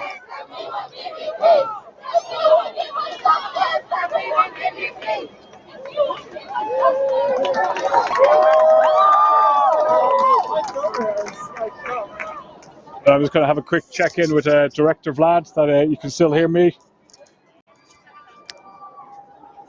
Yeah, still live. Yeah, okay. So now everyone has stopped on the south side of the bridge, had a little sit down, and everyone's now walking back towards Houses of Parliament. What's that? It's a matriarch or nothing. There you go. It's a matriarch or nothing. Matriarch or nothing. Matriarch or nothing. Not 50-50, straight up matriarch. There we go. So loud. So we can guarantee you, if we're heading to Scotland Yard, we're going to have Yeah, so now after having a walk across the bridge, people are going and heading back across to the north side. A couple of protesters up in the wall.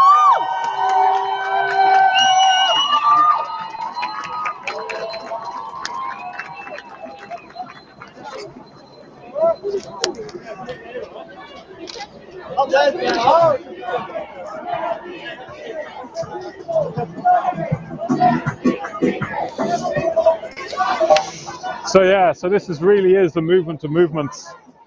The letter that's been going around today of a coalition of different groups is now 150 different groups have all signed a letter to stop the bill, coming from all very diverse backgrounds and interests, but the common theme is the eroding of our democracy.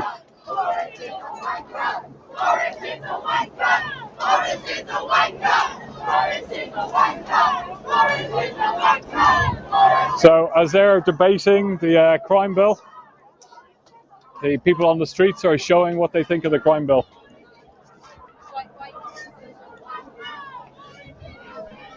Somebody's dead.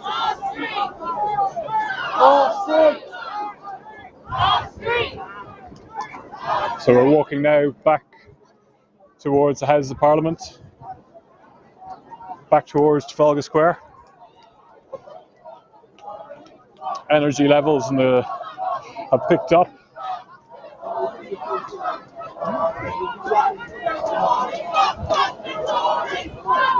Can't exactly hear what that chant is.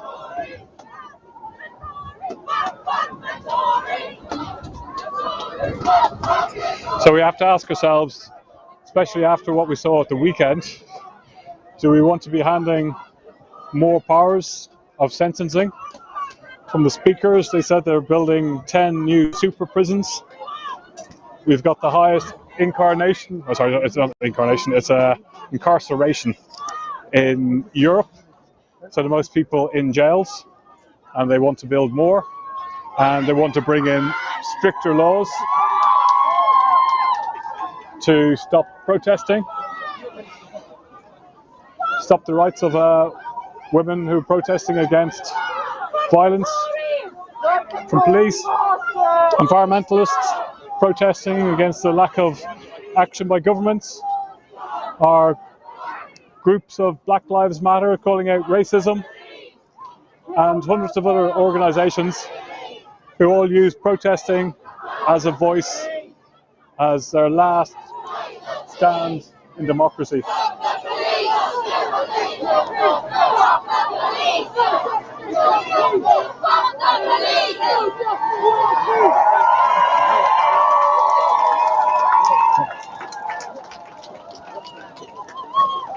So I wonder, can they hear the screams in the Houses of Parliament?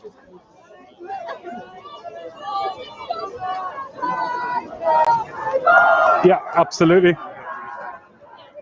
So I'm going to walk to the front, and I'm going to hand you guys over to Shell.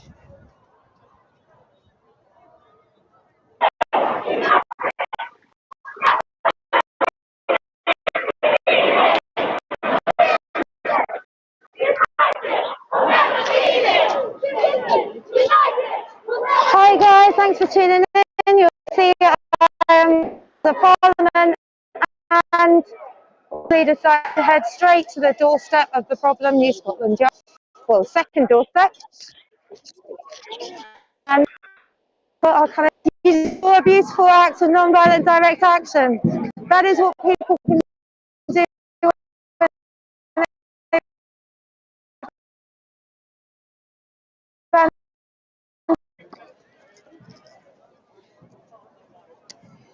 So a correction, we thought, when I say we, it's actually, I thought everyone's gone back to the Houses of Parliament, and I'm just trailing behind here, and people have crossed Westminster Bridge and have taken a right and are now walking down the Strand, which I can presume is going to be in front of New Scotland Yard.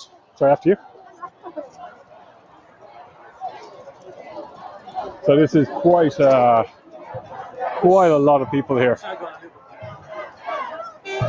So I'm just pretty much 3/4 at the end here, and it's going several hundred meters ahead the whole way down the Strand. It's going to lift up to see if you can get a bit of a better picture, an idea. So yeah, so you can just see behind me to the left the Parliament. Got a police car in the middle of the road. I don't know if they were directing people down this way, but everybody's now walking down the Strand, occupying both lanes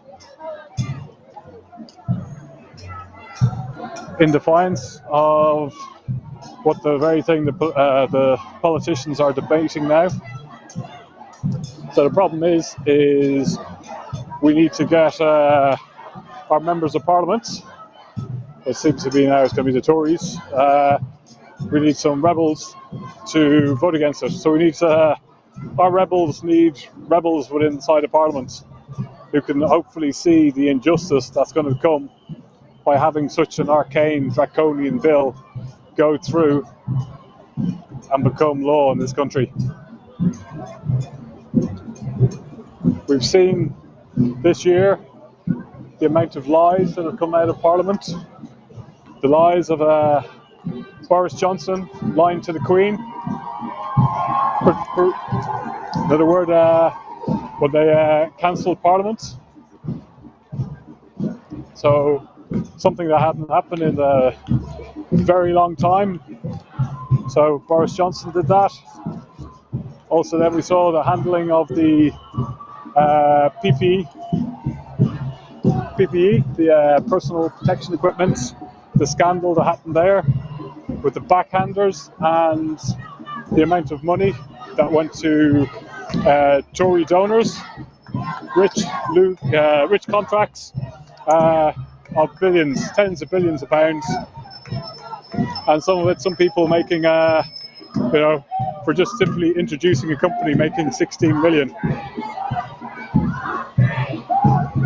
So we've got to ask ourselves a question here: is like, who are the real criminals? Is it the nurses going on strike or having a protest, calling out for a pay rise? Are they criminals? After a horrific year that they've had with their colleagues dying, working without PPE, working extra hours till their colleagues die, and asking for a pay rise, and them getting COVID fines? Are they the criminals?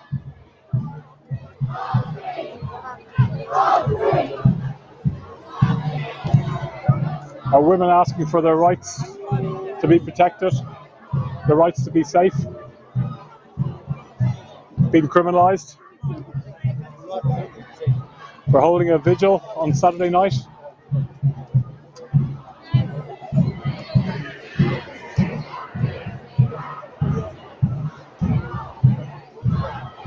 Are the people taking to the streets and gluing themselves onto governmental departments?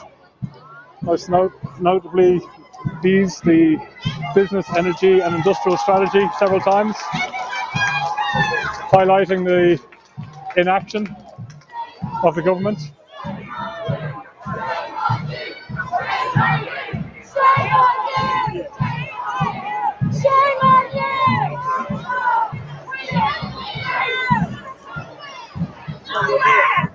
Sorry. So we've got now is people sitting down in the streets in front of New Scotland Yard. We're quite used to it.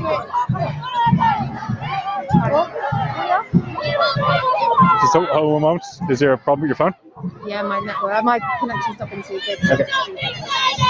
We will not be silent! We will not be silent! We will not be silent! We will not be silent! So we're having a mass lie-in, everyone just lying in the middle of the road, saying we will not be silent. We will not be silent! Let's see if my light works.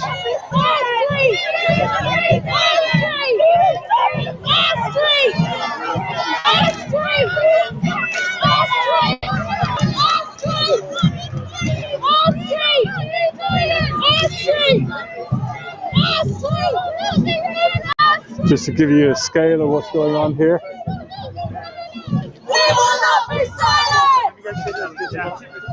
There's a phenomenal amount of police vans behind me, all lined up here.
So we've got hundreds of people sitting in the middle of the road in front of New Scotland Yard, chanting. You can probably hear what the chants are. Squeeze past this way. Sorry.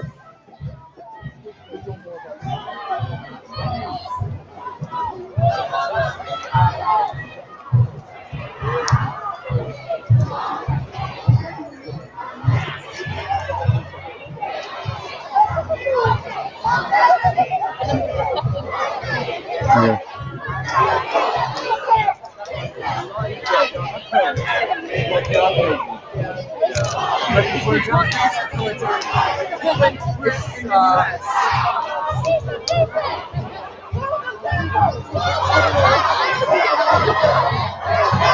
Hey, dude. Camera's down. What's that? My camera's down.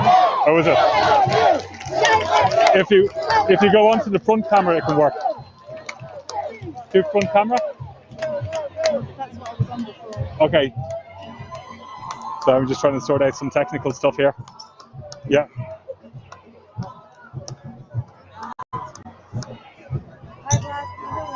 There you go. Shell's right beside me. So guys, we're just having a little bit of technical issues here, so just bear with me, or bear with us. There you go, there's Shell. Just wanted to check if Shell's camera's working. Director Vlad.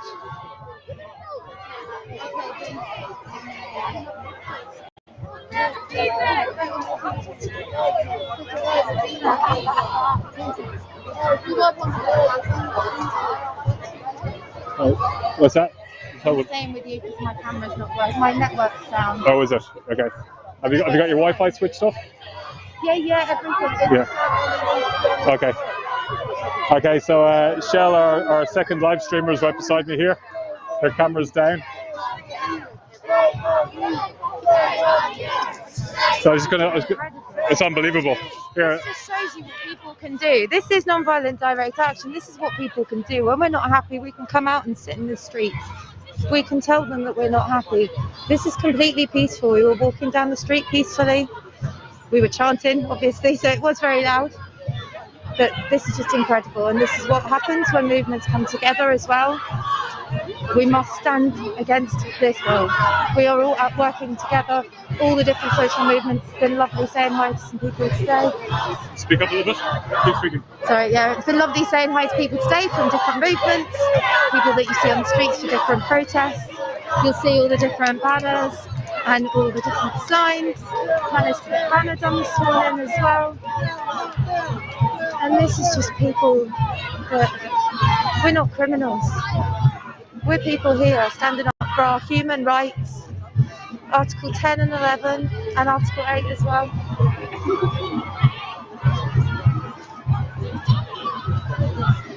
So there's some movement, we see some people getting up again. It was quite obvious, so just proves you who the police are here for. As we were walking down the road, the police allowed cars to drive into people. They were just watching on. That's the standard. There you go. That's what the police are for, watching the crimes take place and doing nothing about it.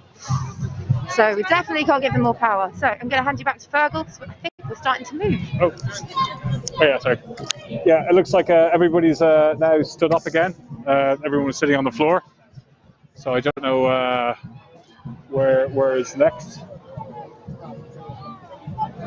So just behind us here, there's quite a lot of police vans. Obviously, this is a New Scotland Yard.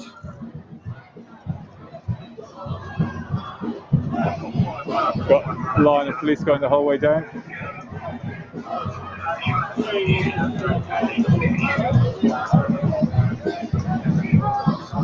They came with flowers, you came with force.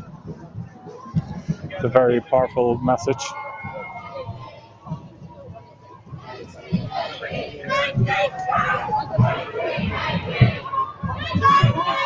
It looks like we're on the move again.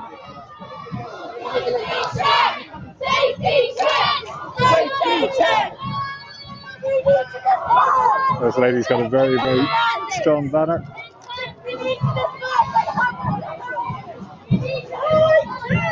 So it looks, yeah.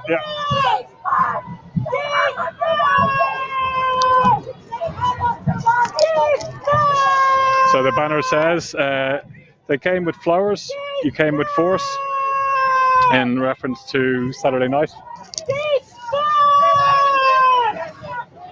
Were you there on Saturday night? They told you it was cancelled. Yeah. So yeah. We went to the bandstand yesterday. I went to the bandstand yesterday to lay flowers. Yeah. But we were told that on Saturday it was cancelled. So you were told not to go on Saturday. Yes. We were told by the police not to go. And what do you think of this? Your banner's amazing. They came with flowers, which they did, and they came with force. What have you got to say about that? The reason I made this is, well, first I saw it at the bandstand. I don't want to claim it as my own. Yeah. But people went to grieve together about a shared experience, and the police waited for the sun to go down and then attacked the women. Yeah. And I can't do that anymore. Shocking. And what do you think about this bill that's going through, this new bill that they're trying to force through, and that they are bringing through? Trying to stop protesting or trying to limit protesting. Protesting is a right that you should have to be able to voice your opinion and voice your opinion with other like-minded people. If you take that away, you are dangerously going close to a dictatorship. Yeah. Yes. It is. Yeah, it's slipping down dictatorship. It's shocking, and the likes of you can't do this, and if you do have a problem with the police again, you won't be able to protest against them. It's just that, to me, protesting is a way that I can share my opinion with other people. I'm not there to start a fight, but then knowing that police have previously gone in with force, it makes you feel like that's not a safe place. And if I can't share my voice safely, then I feel like my voice has been taken away, and that sounds a lot like silencing women. Yeah, and that's what we're seeing here with the bill. This bill, 311 pages, and you can't, as a single person, if you stand and make noise, then that's illegal. Yeah, I think it's wrong. I think if there are thousands of people protesting, and you are not taking that into consideration when you pass laws, you are not serving the country, you are serving yourself. Yeah, self-serving, amazing. What's your name? Rosie. Rosie. Jackson. Rosie, thank you very much, Rosie. Okay, keep up the good work. There you go. That was Rosie Jackson, who was told that she couldn't go there on Saturday, wanted to go on Saturday, and is very visibly upset with the changes in laws that are coming in that's directly affecting her right to protest. So everybody now is moving back from New Scotland Yard, back up towards Parliament Square. I'm not going to say Parliament Square again because I said that before, and they came down this way, so I'm not too sure which direction people are going in now. Let's try and walk a bit quicker. So I don't know what the latest reports is from inside Parliament. I don't know if Vlad, you've got a little video of an update of something that's actually happening in Parliament to share?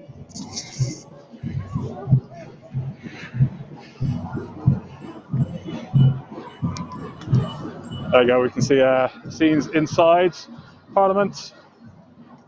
This is the beauty of having a health emergency, having a restricted number of MPs in debating one of the most important bills that's going to affect everybody's rights.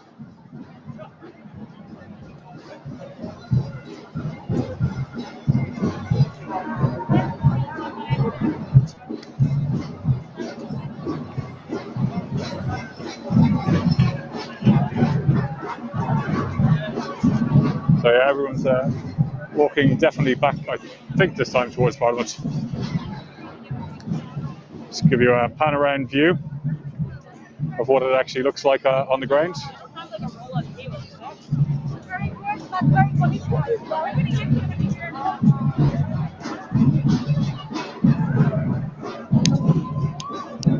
So the Police Crime, Sentencing and Courts Bill, if it goes through today, if it gets support, they'll go to the various different procedures. It has to go for amendments, it will go back and forth, but the scrutiny committee, I'm paraphrasing here so I could be kind of wrong, but what happens is it goes back and forth, they make amendments, and there's a committee, but the committee has a majority of Tories, so they're able to pass and control what the amendments are. then it will go to the House of Lords, and then back to the House of Commons. But it's today, the second reading is kind of a vital one, because depending how people vote tonight is a reflection of how they're going to vote for making it law.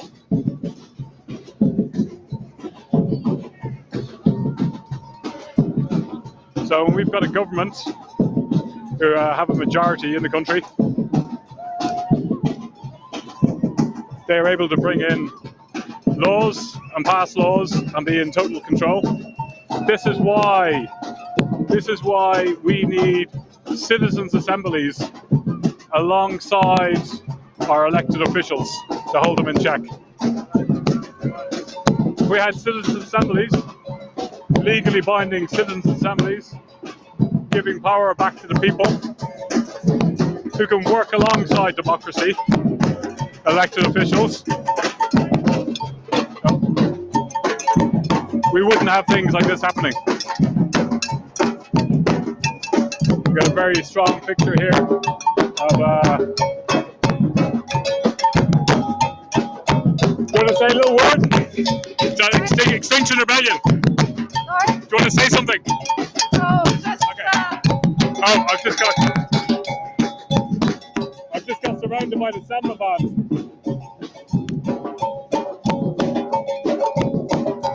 Walk too slow and these guys catch up with you.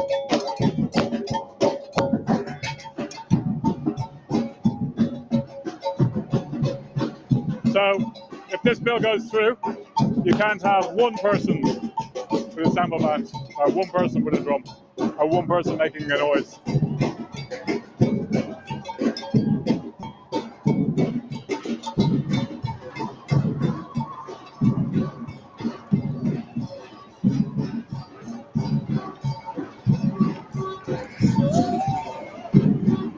So yeah, so we are definitely walking back towards Parliament Square.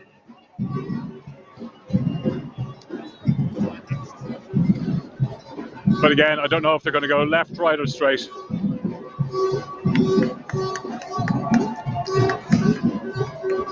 So yeah, so make sure that you voice your concerns to your elected member of Parliament. Look up who your MP is and get in contact with them.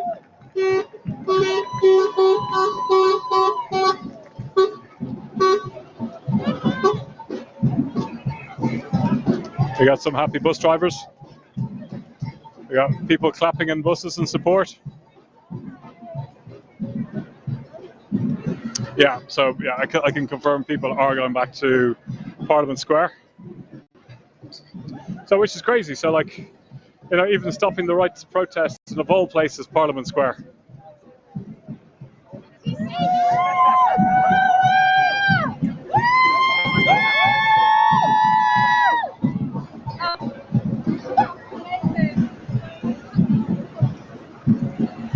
Yeah, so everybody's now occupying the centre part of the road while they're crossing the road in front of the House of Parliament.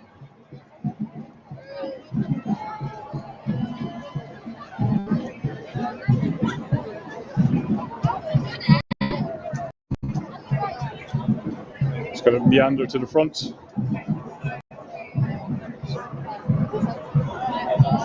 Although something is happening.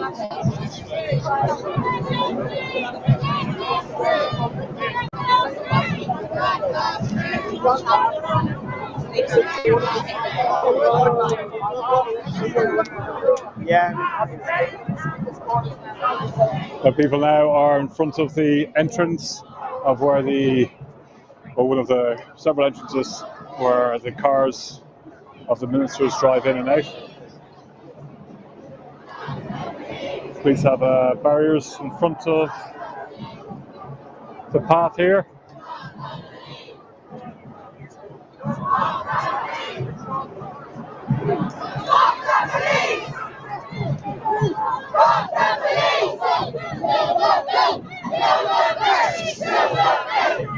Yeah, no problem, no problem. Okay, I'm just going to pass you guys over to Shell.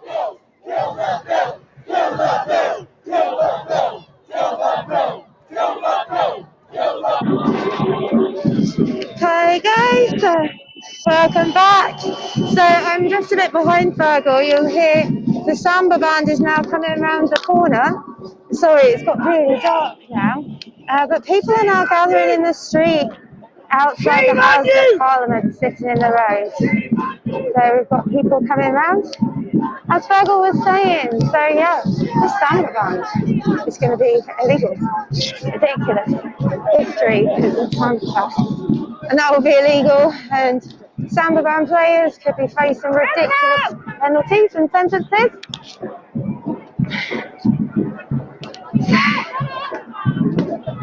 For those of you just tuning in, my name is Shell. I am from Extinction Rebellion as well as other movements. We are here at Parliament today to tell MPs that they must kill the bill. So we have this new policing bill coming in, police crime, prison and sentencing bill.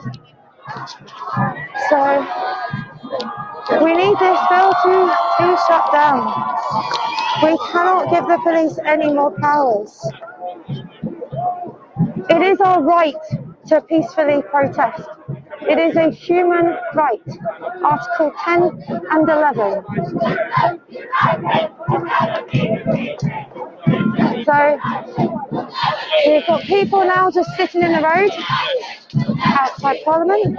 Apologies for the picture being so dark. I'm not very teched up. I don't have any of the fancy lights that all the press do.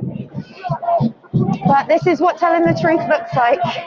Dark camera, I'm afraid. So as you'll see, there's been loads and loads and loads of different placards and banners. And there's support across all different types of movements. So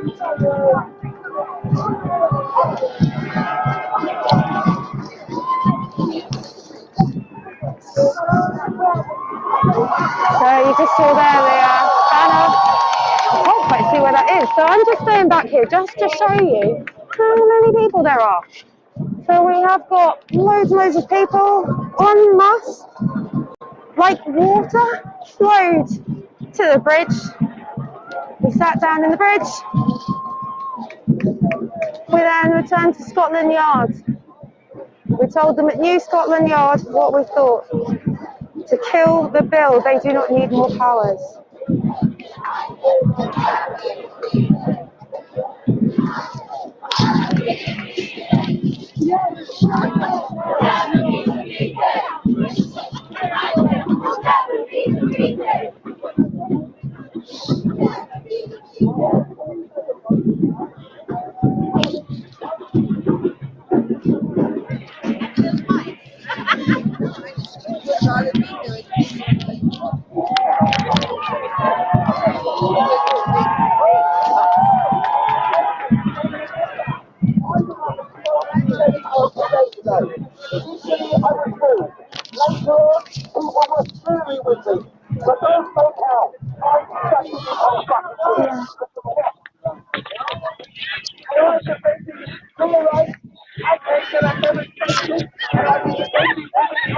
Okay, so sorry guys, I didn't realise I was still here. So you can see there, Fergal's got a lot better view than I have. So down at the front, people are now sitting down in the road together en masse. This just shows power of people.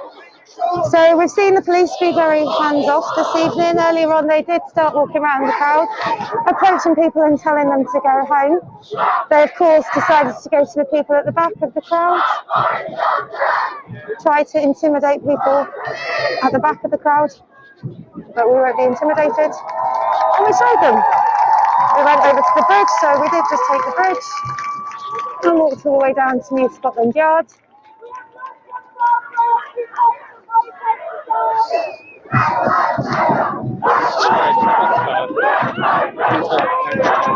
So I've very kindly just been offered a bus card by legal observers. So there is an independent legal observers down here, which is so kind. This is just so beautiful to see all the different movements come together, all the different skills come together.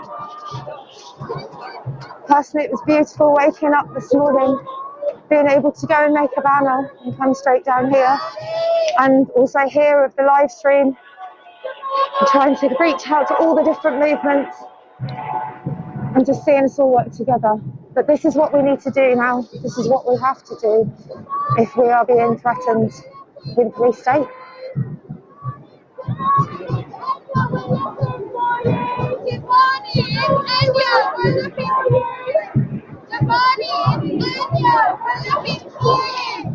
So thank you for tuning in. We are down at Parliament Square. So I think we're just going to go over to the House of Parliament to Theresa May, who is now speaking live. Theresa May! Bryony Hollands, who was killed by somebody under the influence of drugs and drink. But there have been other constituency cases, Eddie Lee, Max Simmons.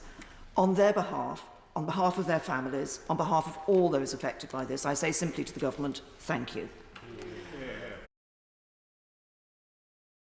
So I didn't quite hear what was said there. I will go back and catch up on that later. Let's hope that she remembers she's a woman, and for her to be in her position, it took people sitting out on the streets, giving up all of their rights, going to prisons and even getting killed for her to have even just had the right to vote, let alone have a job in Parliament. So it will be really telling this evening to see how the women vote, because after all, this bill potentially is giving peaceful protesters a longer sentence than perpetrators of female violence. I'll let that sink in. You could be put in prison longer for sitting in a road, for telling the truth and standing up for future generations, standing up for racial equality, standing up for gender equality. Yet perpetrators of sexual violence could actually serve less time in prison. That's the kind of state that Priti Patel is trying to force us towards. So I know that lots of people are very concerned about this bill. If this bill were to pass, it is extremely scary. But I just need to reiterate, we are doing nothing wrong. We are peaceful protesters. We will continue protesting because our government is completely inept. It's inept to deal with our social problems, it's inept to deal with our racial problems, it's inept to deal with our climate and ecological problems. And just for standing out and speaking up, we're facing longer prison sentences. So they're bringing fire engines just coming through, but he's going around the square. And a lot of people immediately just got out of the road there, just showing you that we do clear roads for blue lights. We're not here to block roads for blue lights.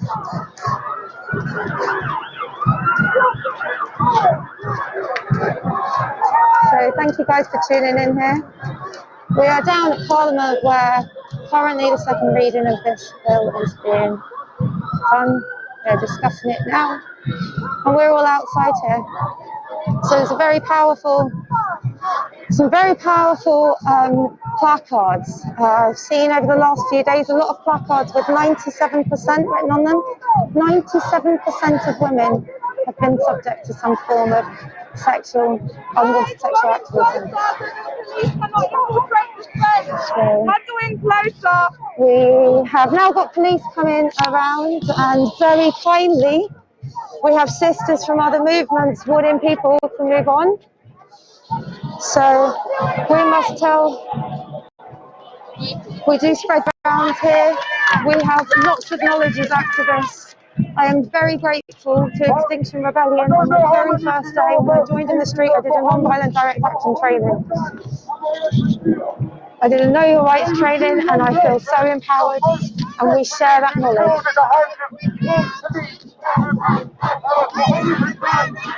So we are moving again.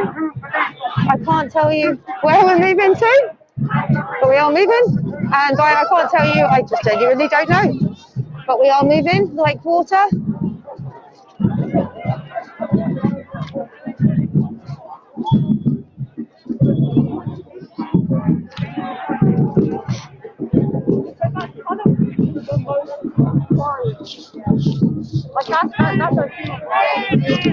So we've got police right behind us at the very back, walking in a line through the street.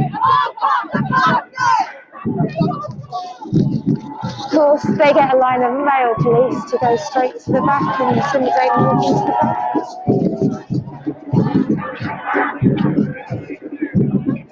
So I think we were just going live.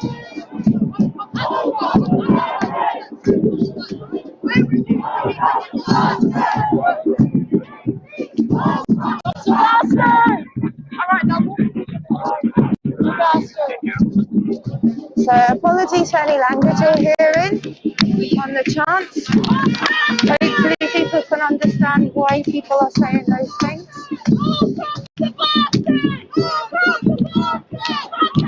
We are now moving in a different direction.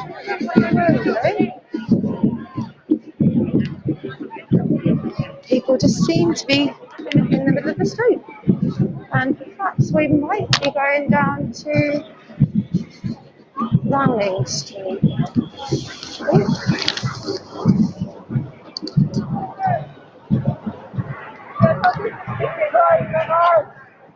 So thank you for tuning in. We are down at Parliament Square.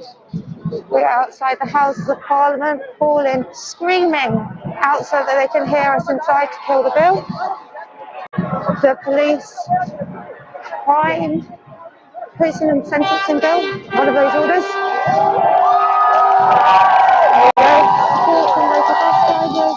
Taxi drivers.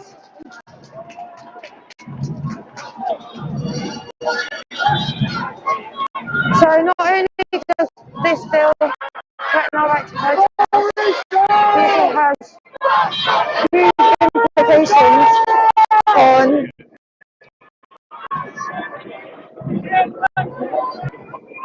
yeah, so I'm just going to hand over to Fergal now. He's just behind me. Hopefully.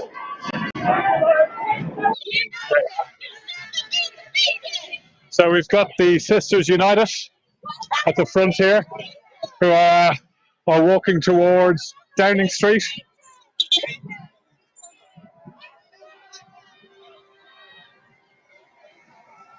So yeah, so I'm just at the front. So yeah, sort of a big bunch of have now moved down from where they were, are moving down towards St. Downing Street. It's a bit dark here, so I'll just describe what I'm seeing. You've got people with bicycles, signs, placards, loud voices. I'm going to see if my new light works. See if it works.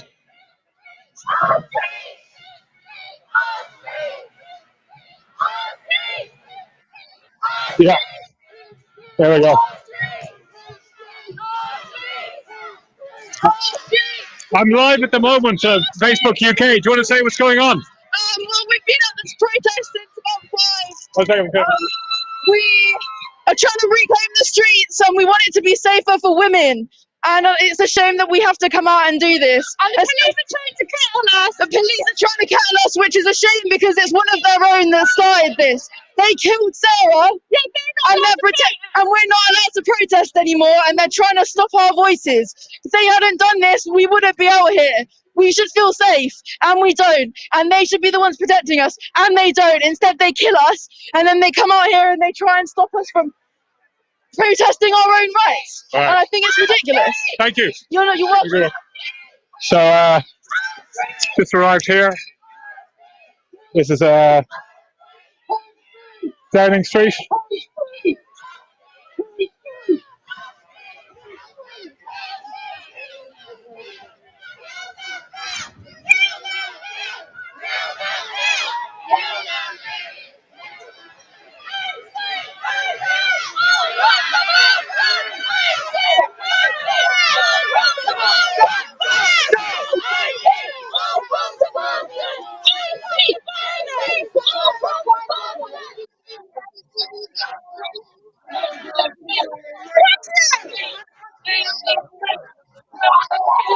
Okay.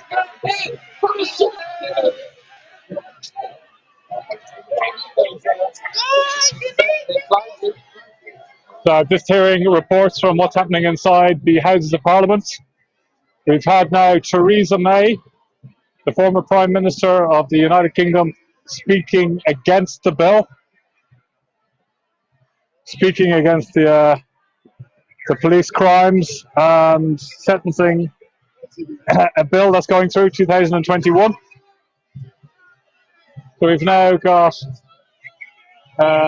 some people have stopped in front of 10 Downing Street, other people are walking past. Just going to stretch my arm up so you can see.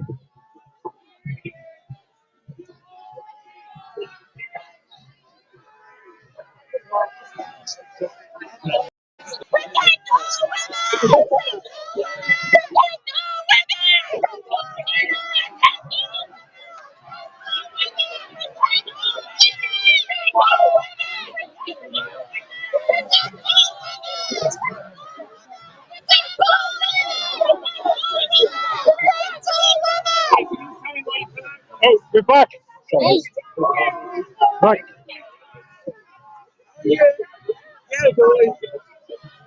I like it.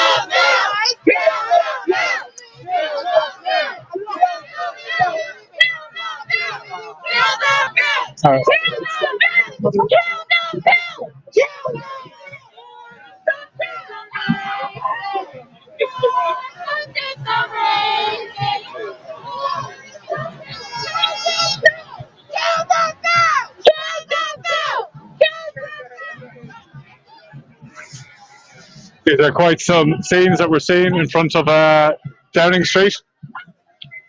Got police lining with barriers, double barriers, all just standing, watching on. A lot of pent-up anger stemming from what happened on Saturday night.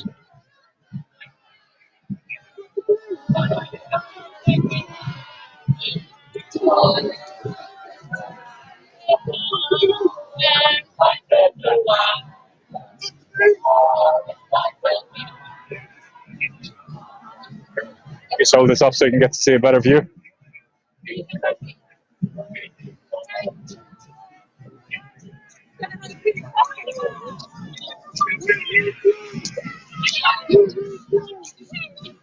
That gives you the scale of the number of people here.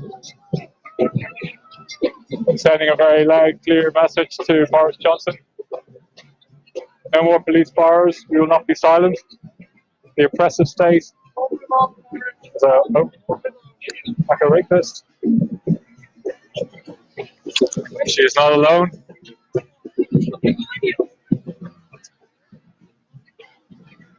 So yeah, so we're now walking up towards Trafalgar Square from the Houses of Parliament. This meandering walk around central London, which could be the last if these draconian powers get put in play.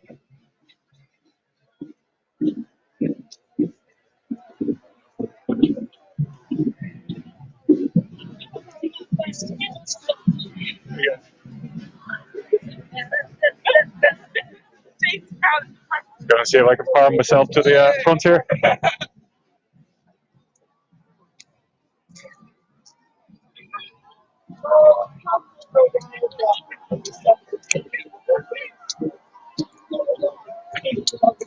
So about halfway up now towards Trafalgar Square.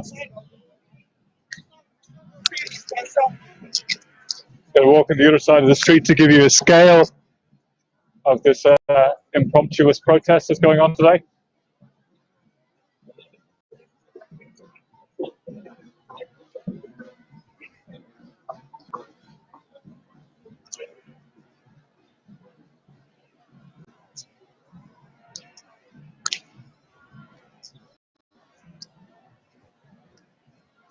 So yet again, I've got no idea where the meandering is going to take us. Still quite a lot of high energy.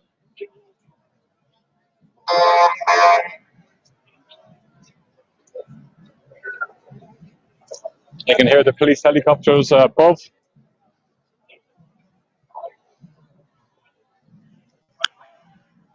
I haven't seen anybody getting COVID fines today, which is good.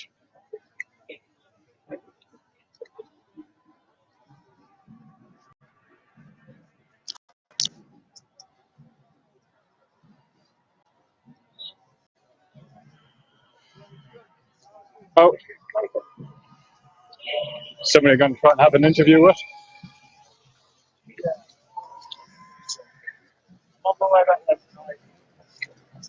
Will you get a spare moment? Can I have a chat with you? Sure, yeah. Yeah. How you doing? Young man, what's your name? Larch. Larch. Good seeing you again, buddy. Thanks. Yeah, good to go. What do you think of the energy today?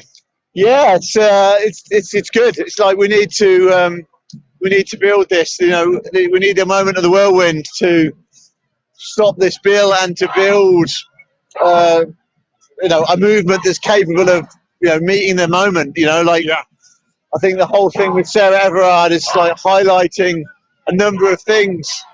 One is the nature of the corruption of the police system, the police service. You know, that, I mean, one thing is that, you know, in the UK, we've got actually one of the, you know, the cushiest deals when it comes to protest and police in the world. Like, you know, we have an off-duty police officer that kills a woman.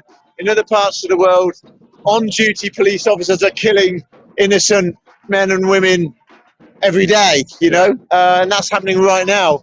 So I think we have to take this and the passion around this and you know, yeah, make sure we get change, you know, like build a movement that's actually going to push and create enough pressure for change.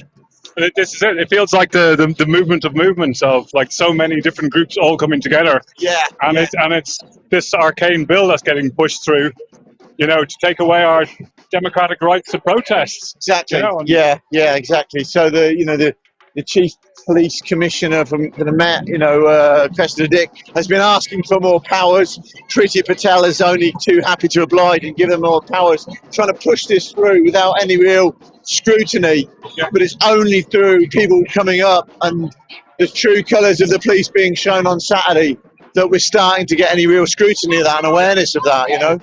Yeah, because you know you've been at the forefront of like what goes on when there's no cameras around. And yeah, we had a really interesting conversation just now. There were like a woman that had a young woman that had sort of kind of encouraged people, instead of dissipating, to go from the bridge to outside the New Scotland Yard. She then felt responsible and didn't want to see the police beating people up, so she encouraged everyone to disperse. Yeah. And there was about 15 of us from HS2 site sat around going, what's going on? And they started engaging with her in conversation and said, look, it was like this a really, really brilliant little circle where we all spoke about how we've all been beaten up by the police or brutalised by the police, and that it's only through pushing for that pressure for change and like that we get the change, you know. And by the end of it, she really got it, and it was really great, you know, because it's like that what they want right now is to disperse the pressure.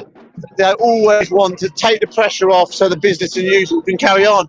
But what we all have to do now is to in whatever way we can over the next few hours and days is to build that pressure.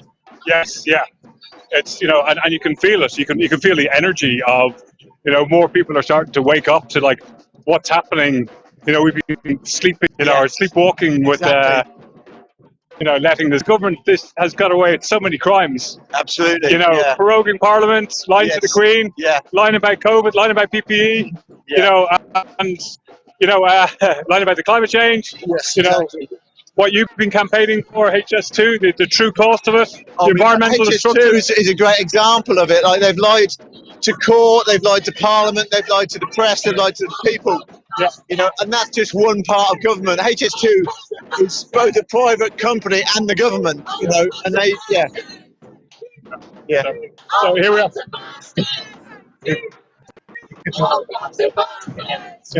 We're just here where there was a hearse parked just here at this point for about a week or 10 days. Yeah. So that was quite a phenomenal. So we're back to Trafalgar Square. I had my finger snapped just over there on that crossing at the very first day of when we took Trafalgar Square back in October 2019. Yeah. I saw that was a gruesome thing to watch. It's a great example of the sort of the backlash, because they were violent to me, I was non-violent back, and then that got so many people more aware of the true colours of the police and more motivated to do what they can. Yeah, and that's what we've got to do. Is just keep building this. Yeah, and this is exactly it. It was non-violent. Everything we've been doing is non-violent, and they can't handle that. No, that's right. I was reading actually only today a quote, the Kennedy quote, which said something like, if we don't. If we make, it was something along the lines, if we make peaceful protest impossible, then violent protest becomes inevitable. And that was Kennedy back in '62. And that's the nature of where we're at now. Like, people increasingly realise our survival is at stake, individually and as a species. And so we'll, of course, want to do something about that. We're not going to sit back passively and let that happen. And if we can't do it non-violently, if they continue to, erode the powers. Yes, but that's the whole thing. It's like the right to protest. It's safe. It's like you can go, you can say we're going to have a protest, and and you go and do it. But like stopping that, what's going to happen? Exactly. We know, as I said, Kennedy named it in '62. Yeah. You will make violent protest inevitable. Yeah, that's what Kennedy said in '62. It's a very clear phenomenon socially and historically. Yeah. And we don't want that to happen. So in a way, by fighting for our right to protest, we are fighting to try and maintain peace. Yeah. Well, this is it. So it is about peace. It's about maintaining justice for everybody, and maintaining a functional society. Exactly. And this is really, it's not peaceful. We don't want anarchy. We don't want we don't want to. We want. Well, actually, anarchy just means the absence of an externally imposed hierarchy. Well, no. Okay. So, but chaos. We don't want chaos. They use chaos. anarchy to mean chaos. Chaos. Yeah. But in terms of we want to have participatory democracy of citizens' assembly, giving power back to people. Yes, exactly. Absolutely. Yeah. So yeah. So that I'd like to see that the kind of, obviously, kill the bill is what people are mobilising around today. Yeah. But I would like to see the citizens' assembly featured more. I mean, we cannot trust the police commissioner. We cannot trust the politicians with the police and with the money and the authority of all of that. Yeah. We can trust the people. So let's have citizens' assembly to decide how we police, to decide all of these important issues. If we have a citizens' assembly looking at the safety of women, then women will start to be a lot safer at night. Yeah. That's the way we do it. Absolutely. Instead of having 300 or whatever the majority is of people who can decide the futures of everybody. Yeah. And not just for this term of Parliament, the repercussions are going to be felt by everybody. Yeah, absolutely. So, I really would like that citizens' assembly to be featured much more, and I'd like to see it become a part of the popular consciousness. That's part of the opportunity here with this moment that we're seeing evolving this week. This week. So I think a lot more has to be done about kind of making other groups aware of the power of citizens' assemblies, and it is giving power to people to make decisions of how you govern yourself. Yes. It was really not great. There was the Sisters Uncut brought the sort of mic to the thing in Parliament Square today, and they were speaking. One of the things they said was, "This is not a Labour sort of publicity stunt opportunity, Labour Party," and I think that's absolutely right. It's not like this isn't about any party. No, it was hilarious for me and deeply painful and tragic on Saturday when all of the politicians, including Priti Patel, each did their politician thing of grabbing the moment and trying to the issue and sort of claim the higher moral ground, and they've all absolutely got no right to do that at all. Because, they're all morally bankrupt. We're in this climate emergency. We're in this kind of beckoning police state because of those politicians, because of this political system. And so the system that's given us the climate emergency and the racist police force and all these other oppressions.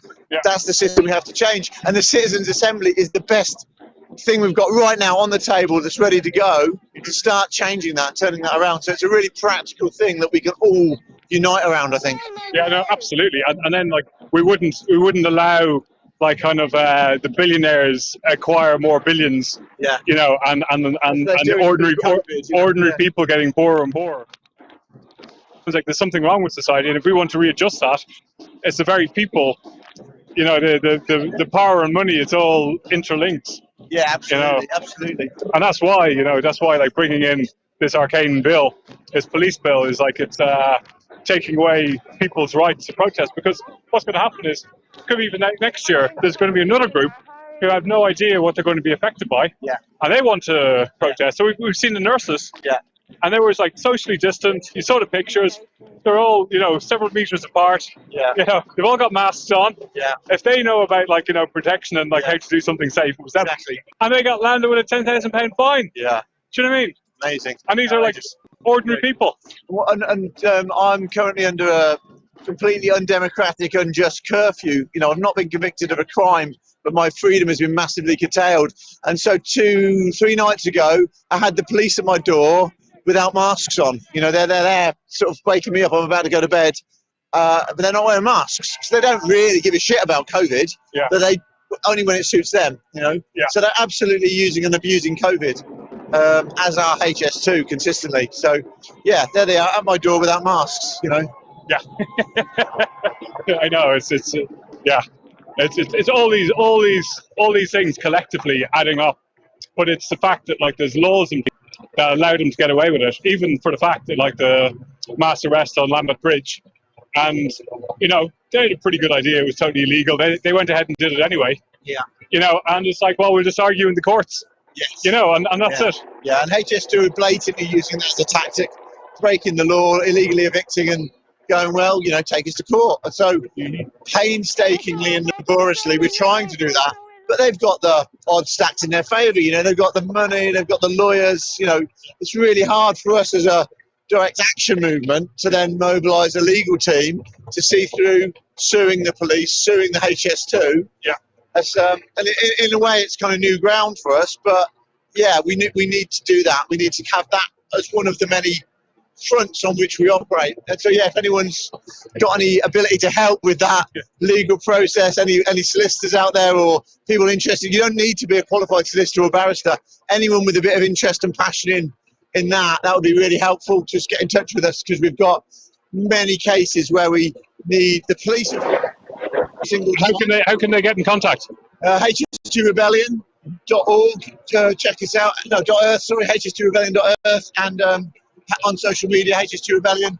Just get in touch and offer to help. We've got that with the legal side. I mean, there's a whole load on our website. There's a whole load of roles and groups that we've got people can get involved with. But yeah, that, as it's coming up in the conversation, that's one where we could definitely do more capacity. I think it's going to be the same. So HS2, obviously it's now, because of what you've done, really is put the forefront to the press and people debating it, which is again, hats off to you, and. I know you have to wear a hat now because you shaved your head. Look at that. Quite amazing. It's growing back, actually. It actually suits you. Thanks. Yeah. It's growing on me, literally. So this is a protest. Larch shaved his head outside. More people are going to pick up on that. So we've already got several women with long hair that have committed to shaving their heads, which in our culture is much more powerful than an old man like me doing it. Yeah, so if you're interested in that as a little action, it's a non-arrestable action. It's very powerful. It's got strong level of sacrifice, shows the diversity of this sort of actions we can take. Then please, again, get in touch through HS2 Rebellion. We're going to be organising some. I think what we'll try and do is get enough people signed up that will do it. Maybe like the bucket challenge, where we have sort of enough people lined up that they shave their head and then challenge someone else to shave their head to try and get it to take off. Always with these things, we're trying to get it to go viral, trying to get it to kind of become a moment of the whirlwind in its own right, So, yeah. So you said out if you've got long hair and you want to shave it for HS2, find out at HS2rebellion.earth. Check it out what these guys are doing. If you're legally trained or you're pretty savvy at figuring out rules, getting involved. They need more help. And also, it's not just like HS2. HS2 is just one of these mega projects. We've got airport expansion. We've got 20 airports, regional airports, getting expanded in this country. Which are absolutely linked to HS2 because HS2 was designed to facilitate airporting, which is why most of the major airports have been backing HS2. But yeah, you're right, and I think that's something that's shifting now. I think there's a wider awareness of the coal mine, the road program, you know, all of these things which they were doing very, very well at sneaking through with no scrutiny. Yeah. Suddenly getting some scrutiny. Yeah. So that's a really, really good sign. You know. So we've got the airport expansions. We've got 27 billion for 27 billion road building program. Road building program. Which is already a national legal over whether the decision. You know, a lot of these things end up being technical. But yeah, there's some. I don't know where that's gone at the moment. Maybe you know better than I. But the minister signed that off hadn't been properly scrutinised. So there was a legal challenge which seemed quite like it might have a good chance of success. Yeah. Do you know anything about that? No, not yet. No, it's look. There's all these like projects that are going ahead that are flying in the face of like climate science. Absolutely. You know, and you know, HS2, road building, airport expansion, even decisions about like how we're going to heat our homes in the future. Yeah. We're not getting the funding that's actually needed to do it. Yeah. You know, so yeah, I'm just seeing from today, it's just like, you know, is curtailing the right to protest. We've got, you know, people won't be able to voice their, voice their concerns. Exactly. Yeah.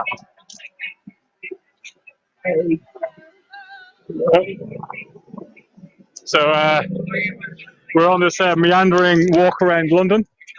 It's been a long time since I've seen any of these sites. I'm not too sure where we're going. It's all a bit of a random cat and mouse game. I don't even think it's a cat and mouse game. I don't know where we're heading to now. I'm just following the crowd. We've got a police helicopter following us above, and we're just kind of all kind of spread out, just going roughly in the same direction. So I'm just going to see, Director Vlad, do we have any more updates from what's actually happening in the Houses of Parliament?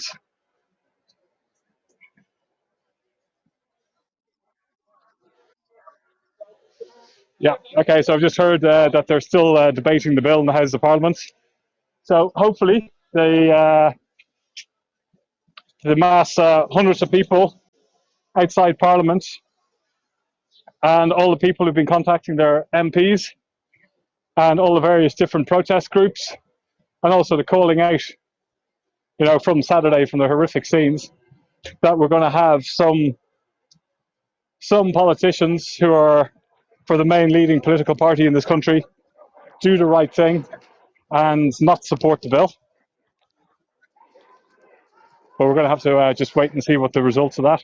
We heard Theresa May was actually speaking against the bill. Oh, really? Yeah.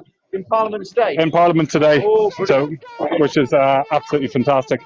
What was her line of criticism? To be honest, I've been kind of doing this. Bit of a speech, I imagine. I don't know. Yeah.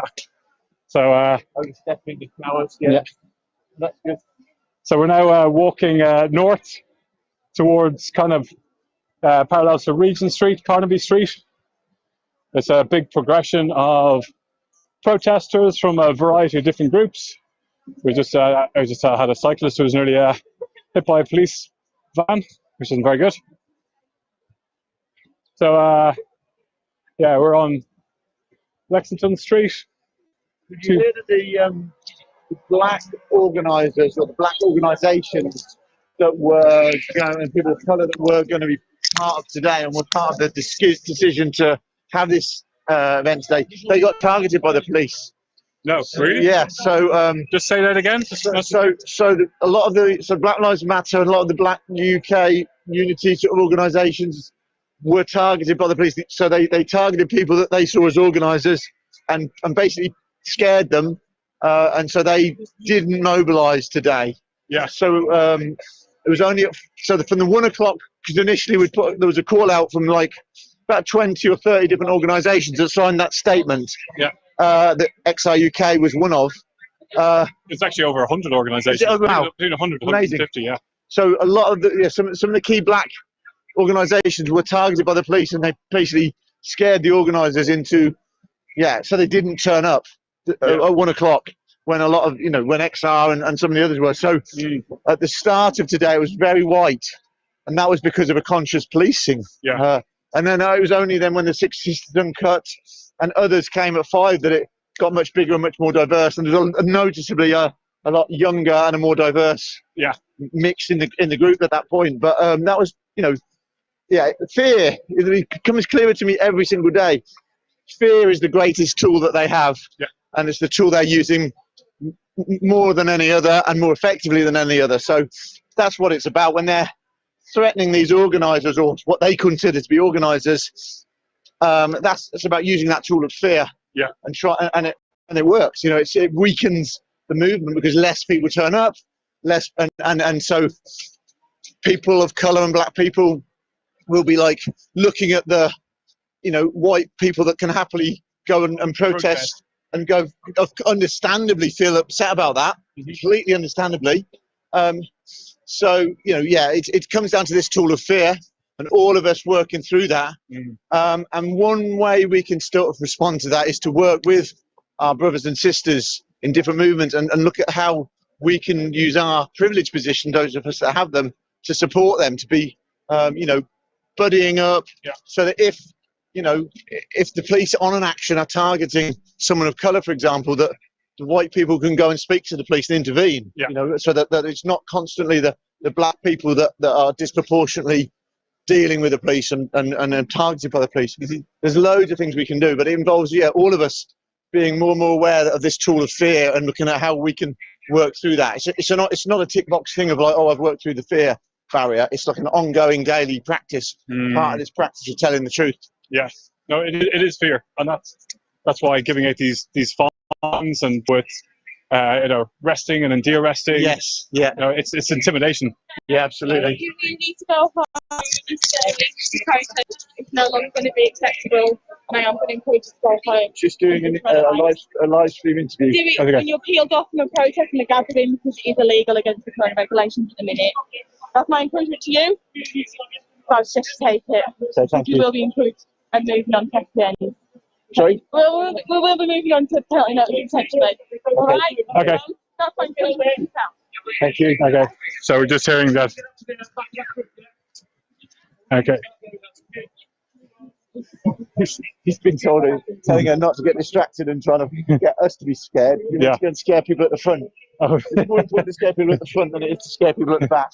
So, in case you missed that, perfect illustration of the fear tactic. We've just been told that we have to disperse, and the lady police officer was speaking to us and was told, no, don't talk to them, run up the front and scare the people at the front. Scare the people at the front. Yeah, so. Which again, they are using this fear tactic because it's true. If you scare the people at the front, the people at the back will disappear anyway. Yeah. And this is what they're doing. They're very smart. I was talking about this today around the flow like water sort of tactic.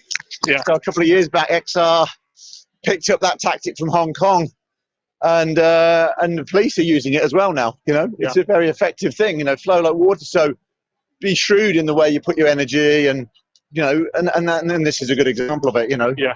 Yes, they could force their way through from the back to the front, or it's like they could just flow around us, go to the front, and get where it's more effective. Yeah. So yeah, we're seeing that a lot as well.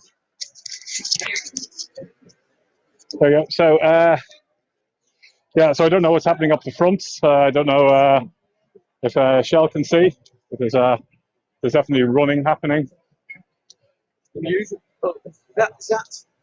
That might, is that, yeah, we could cut down. Yeah.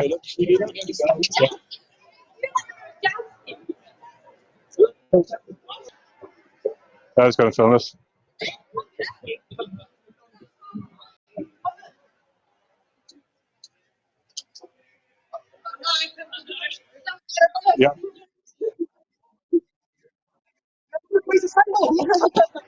Yeah. Yeah.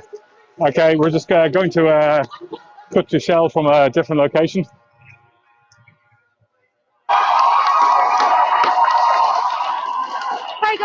we're just meeting two marches. I didn't realise we're split in two. So March was right, the police are using intimidation tactics and they are running through to the front. I have seen many young black women who have run through me because they're scared because the police have been going up to people of colour first. We just had an incident where they tried to stop some people and I had the camera on them and pointed out that they were being live streamed to thousands of people and they did stop after that. So we do have to keep our cameras on the police, which is really worrying. So, but here we go in unity. There's three marches together that have now joined. So I'm right in the middle of it all. It's good exercise. I do love a good protest once you can get a good 2 miles in marching. Our streets! Our streets! Our streets! Our streets! Our streets! Our streets! Our streets! So you can hear there the chants of whose streets, our streets. Yes, they are our streets. Over the last few days, I think we've proved that they need to be our streets and not the police's streets, because the police don't keep us safe. And as you heard there with Lot speaking to Fergal, we are very lucky as white people. We have such privilege. It is about protecting others as well, other activists too that are being targeted. As I mentioned about the arrest and de-arrest process, which is basically the police doing something unlawfully to intimidate you. At least I'm not scared. Gives me a night in the cell with a book. It's always nice to have a bit of alone time. So we're just in the middle of the march. I'm not quite sure where we're going to, but I did see 2 other groups reconvene. So the police have started intimidating, coming in, telling us to go home. They did peel off the back. They surrounded around the band. Unfortunately, I had to leave because the police were on me. I had one male police officer who was very intimidating. Came straight up to me, about a foot taller than me. Very scary.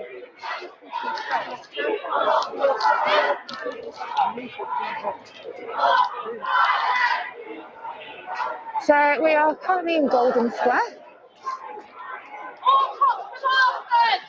And so here, if you were just tuning in, we started down at Parliament Square. We are now on the move.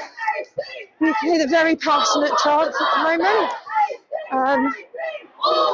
Obviously, not particularly Extinction rebellion, however, I think those people that understand would understand why such things are being chanted, and as you heard from that interview, the police are trying to intimidate, and from what I've witnessed, immediately go to people of colour to intimidate them.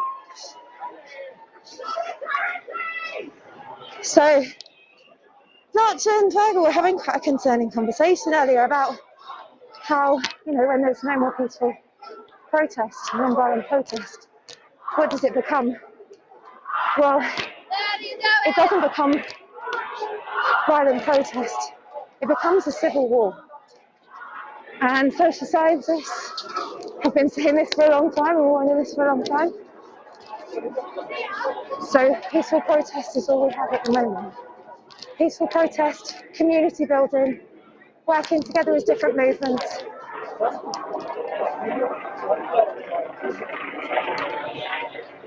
So we've got 2 helicopters overhead now.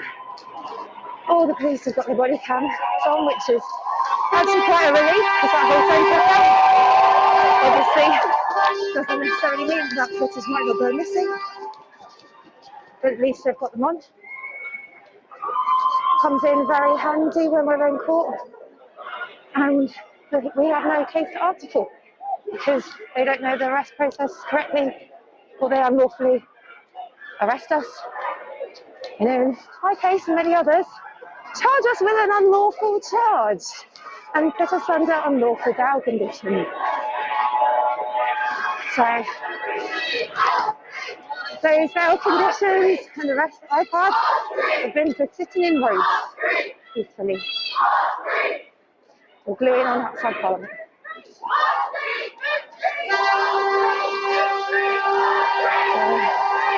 We're continuing on.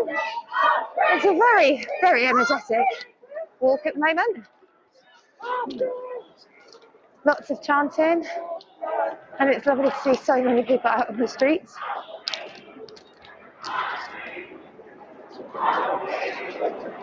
Thank you to everyone that's tuning in. So we started earlier today down at Parliament Square, where we were screaming out to kill the bill, the police crime, prison and sentencing bill, the order. Anyways, it's a bill that if passed would mean that peaceful protesters were sitting in the street or a samba band player could potentially serve a longer sentence in prison than a perpetrator of female violence. So David Lammy, the Labour MP, spoke up about that on Sunday. So Labour did change their position, but I do want to say a massive thank you to all of the MPs that stood out against the bill from the get-go. True MPs understand that this is attacking our freedoms, and we are very grateful to those. And to everyone at home, please make sure you are emailing your MP to pressure them. I've had lots of messages from around the UK today, from people as well that aren't normally involved in activism. I've had some friends that I've seen come in and watching the live stream, and that's a huge thank you to them. So this just involves everyone. So we are continuing to walk. I'm not quite sure where.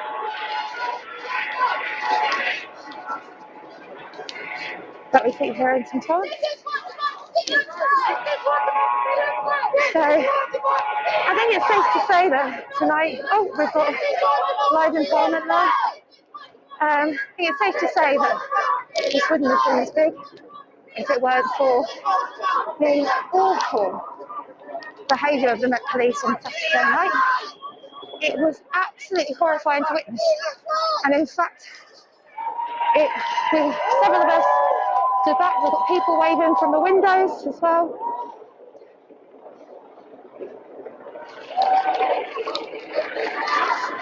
So yeah, Saturday night, horrific to watch. Some of us actually stood back and watched it and just said, wow, they're really putting their foot in it. And it was horrifying watching female officers watch on as those male officers assaulted those peaceful female protesters sitting on the bandstand. The police came in and kettled them. And just to let you know as well, I've spoken to one of the photographers that was caught on the bandstand. The police were not allowing her to leave. And in fact, she got hurt by the police because they were pushing people around on that bandstand, but yet not allowing even press to leave. So there you go, we've got the police happy to go absolutely everyone.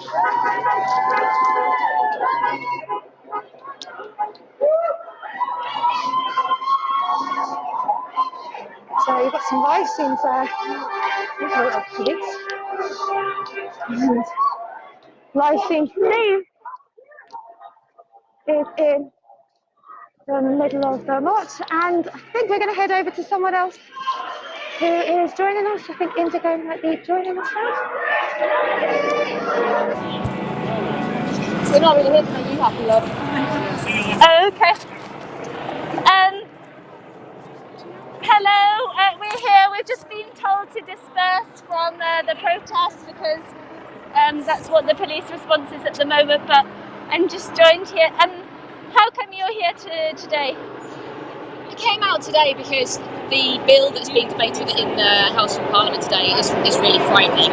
The language that they're using in this bill that they want to pass is so ambiguous that in the wrong hands, and that is the hands of our current government and our current police commissioner, it effectively ends our freedom to protest. It ends our right to protest, and that is particularly scary at a time when, you know, there's a good reason why there are so many different protests at the moment. There are so many different protests at the moment because we are going in the wrong direction on so many things. And it's really good today to have people here from so many different movements coming together. There are people here who, I mean, a lot of people here who are very angry about the murder of Sarah Everard. They're very angry about the police response to the vigil. They're very angry that at this point in time women still cannot walk the streets safely at night. There's a lot of people here from the Black Lives Matter movement who are kind of their protests are some of the reasons that we think they're trying to do this crackdown. And obviously the black community have faced harsher penalties from the police for as long as the police have existed than white people have. There are also people here from other movements such as Extinction Rebellion, and you know, people in general that just think that freedom to protest and freedom to tell the government that things aren't right is important. It's human right. Completely, and yeah, the helicopters going overhead, you know, it's really quite an atmosphere here today. But what do you think we're going to do after we come out of the lockdown? I think that after we come out of lockdown, people are going to be back on the streets in big numbers, and I don't think that if this bill passes, that will change that. In fact, I think that will inflame that, and I think that it will mean that we have to fight harder for our rights than we have ever fought before. Yeah, I completely agree with you about that. I think I'll pass back over to Shell now, who's with the rest of the march. They're really marching fast, so we haven't kept up. Okay, so thanks for joining me again. When you just left me, we got to the top of the street and the police have started kind of going off and closing off roads. Wouldn't be surprised if they try and do a kettle, which would be an extremely bad decision from them. Otherwise, you know, zero.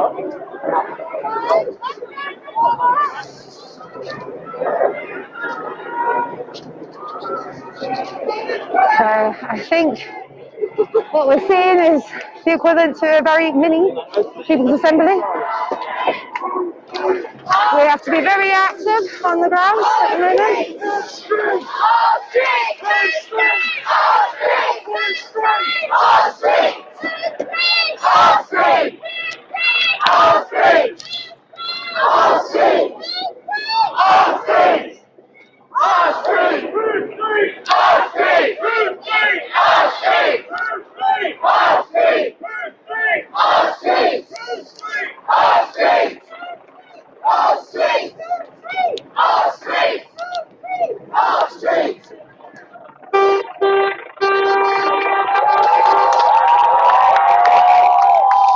So I was just taking a little break there so you can listen into the chanting.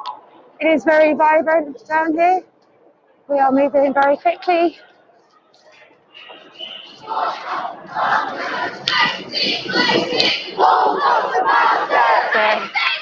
we've got a very passionate chant going on at the moment, which just need to reiterate to people that whilst the language might not seem non-violent, it's a very passionate protest, and understandably people reacting to the misbehaviour of the police, I mean the unlawful behaviour of the police. The fact that police cover up when officers commit crimes. Now, just to point out, I've sat in the road before and had lectures from the police telling me how I'll never get another job with a criminal record. I'll have them know that that is completely incorrect, and actually I can. Evidently I can get a job as a police officer. So there you go. Safest job to have at the moment, for criminals at least. So that would be why there is a lot of passionate chants at the moment. I am a young white woman. I have a privilege, and I'm very aware I'm treated very differently because of the colour of my skin. And we must stand with our brothers and sisters in the black community, in the BIPOC community. It is really horrifying to think that a woman exactly the same as me, but just with a different skin colour, have to really reconsider sometimes what they're doing. Not sometimes, sure, all of the time. So it's really nice to see everyone out. And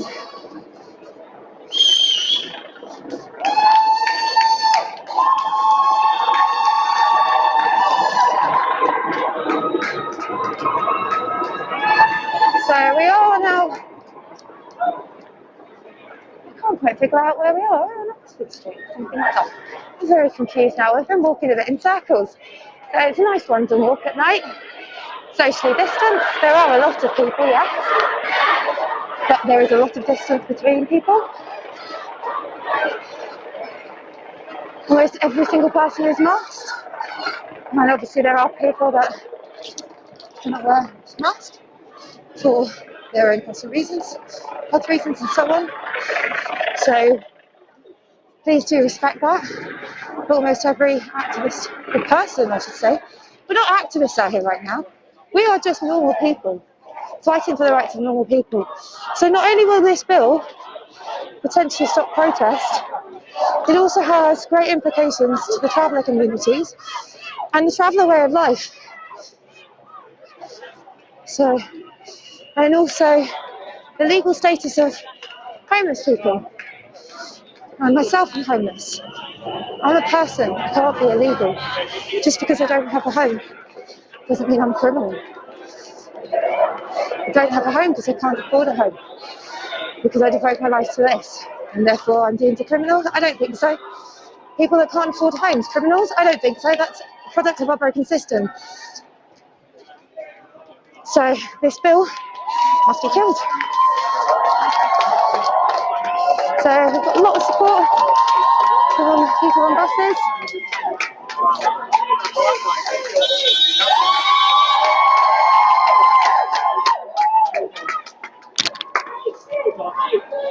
So we've got tear down the sexist system, abolish killer cops.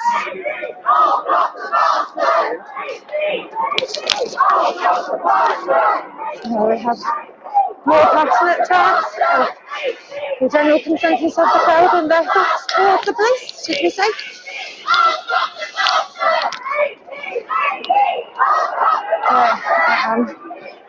Time to walk ahead so we can get some we've got the police here. I will come in to film this.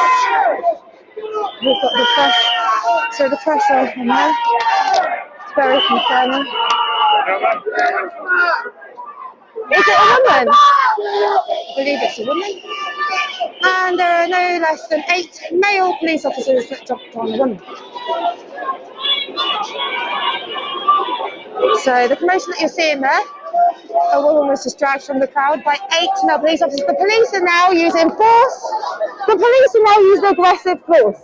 There are press around there. That police officer with glasses there. I just watched him actively lift his arm up and push the crowd. That is assault.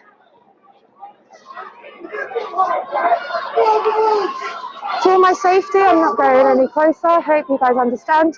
There are a lot of press there. So if anything else happens, I'm sure the press will see that. People are now being asked to keep moving, understandably. Keep moving! Keep moving! Keep moving! So we've got people warning about the police settling. So seems like it's a bit of a cat and mouse game at the moment, which is quite scary because it shows that the police have no plan. And that's really concerning. So, and if their plan is to kettle, very, very worrying. People should be given the opportunity to leave. The tactic they tried to use on Saturday night with people on the bandstand and in the process assaulted a photographer. Police don't care though.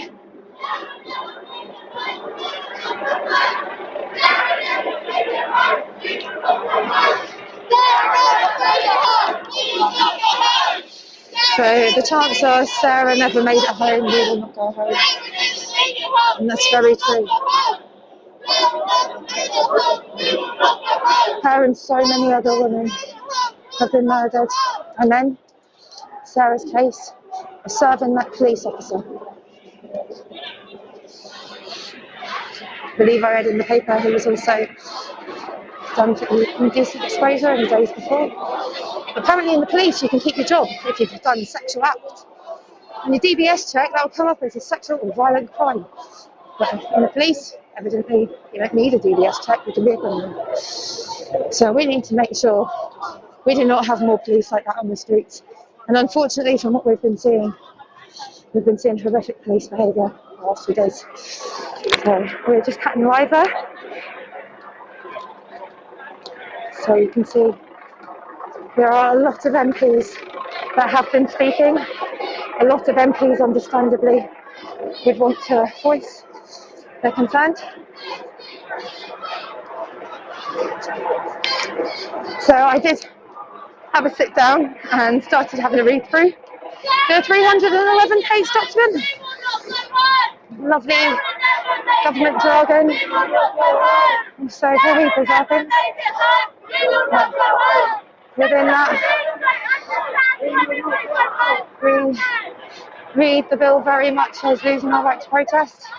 They're even putting in stipulations in there about one person protest. So one person alone could not speak out. They are trying to silence us.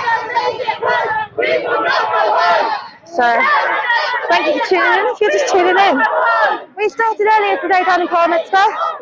We then took the bridge, Westminster Bridge, for a while. We then went down to New Scotland Yard, blocked the road outside New Scotland Yard, and since then we have continued on the move. The police have come up from behind and have been trying to pick up people at the back, people of colour as well, mainly. That's what I was seeing, worryingly, at first.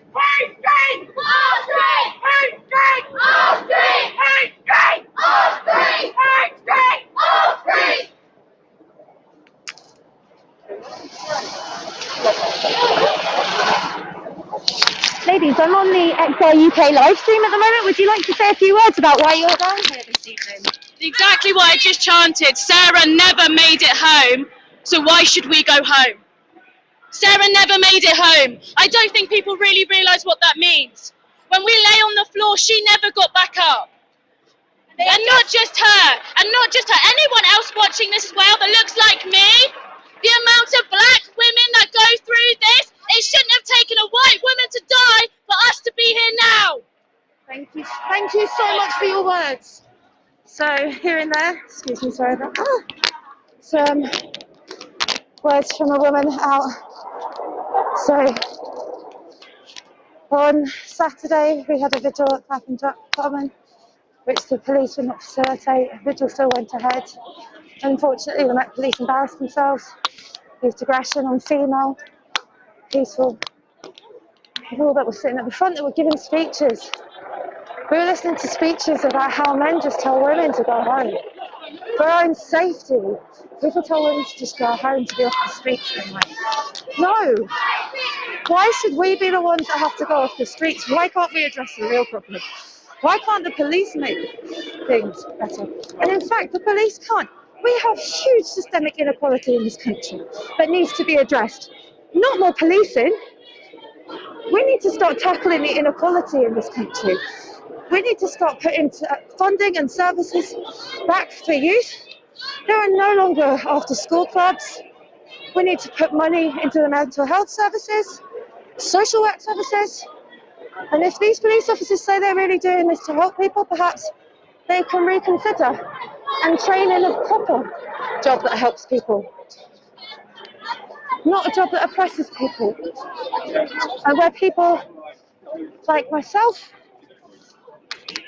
are now fearful of them because of what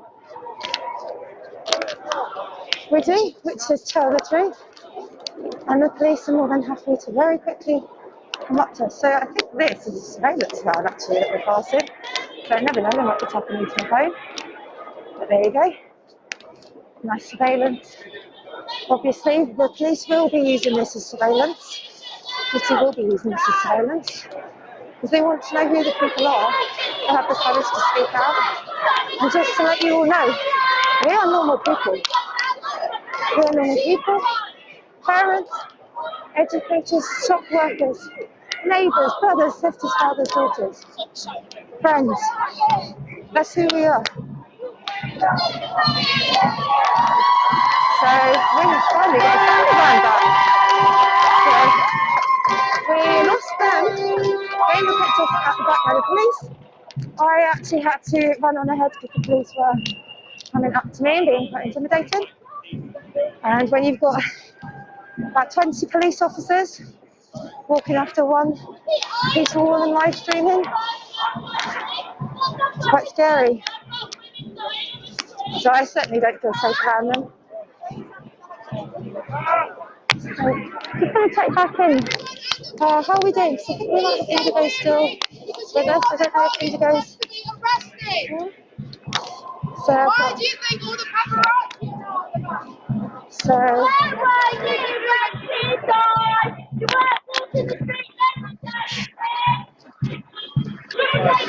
So I'm just walking. I'm going to continue on with the live stream for a bit longer. But at the moment we're concerned about the number of police at the back just behind us, who will no doubt come in and pick off people.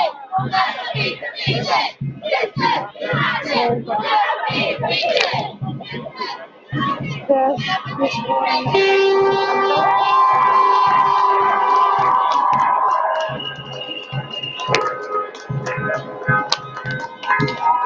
we're now heading back down towards the Trafalgar Square.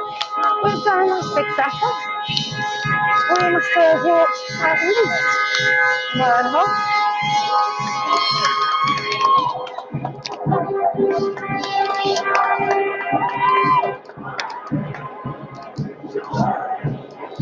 So thank you guys for tuning in.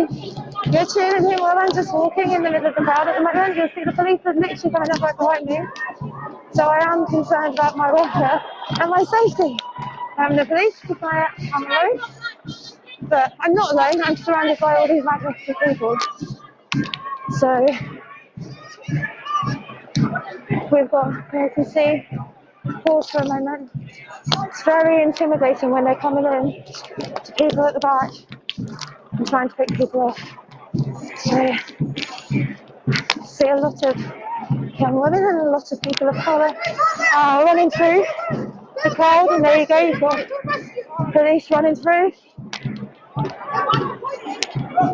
So the police are saying they're not going to arrest, whether we trust them or not. So understandably, the police are now intimidating and scaring people to run forward. This isn't safe. This isn't safe because the police aren't making it safe. The police are using intimidation. You'll see there, we've got some more police on. So we are actually out tonight about protesting against and calling out this bill, the police crime prison sentencing bill, which would in essence, if it were to be passed, which better not be passed, would in essence make this a police state. It would give these people in uniform more power, as a lot of experienced activists will know. A lot of these people in uniform enforce the law. Many of them don't know the law. I had a police officer down at Euston Square Gardens on first night refusing water to someone up in the tree, stating that it was raining because they'd had all of their water and being taken away from them and all their shelter. And the police then said to me, well, it's raining.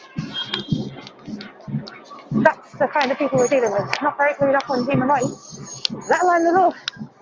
So I don't understand what makes it right that we could be giving them even more power. So you can see there, the police have just gone in, they're circling two women. So they have said earlier they're not arresting.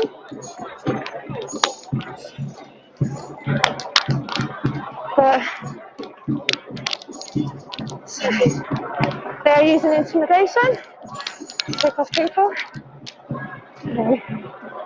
Be interesting what interaction they might have live on camera to thousands of people. So I believe we're walking back in the direction of Parliament Square now. So for my safety, I'm just going to get a bit further into the crowd because I am going to the back. Making the store, police are running in. Really trying to intimidate somebody.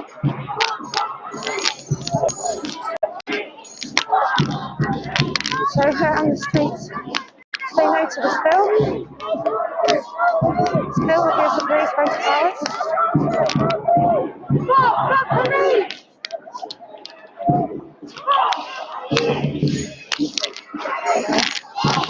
I am having to run on the street right behind me.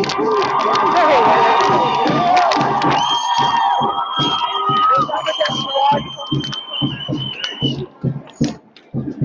Head down to the Samba van. So Samba will be illegal if this bill passes. It is one of the most beautiful things to have come to post. It is absolutely stunning. And this Samba would be illegal because the noise creates. So we don't dare use our voices and speak out. We don't dare use instruments to speak out. They're trying to silence us, but we won't be silenced. So thank you to everyone who you're tuning in to Saturday Night.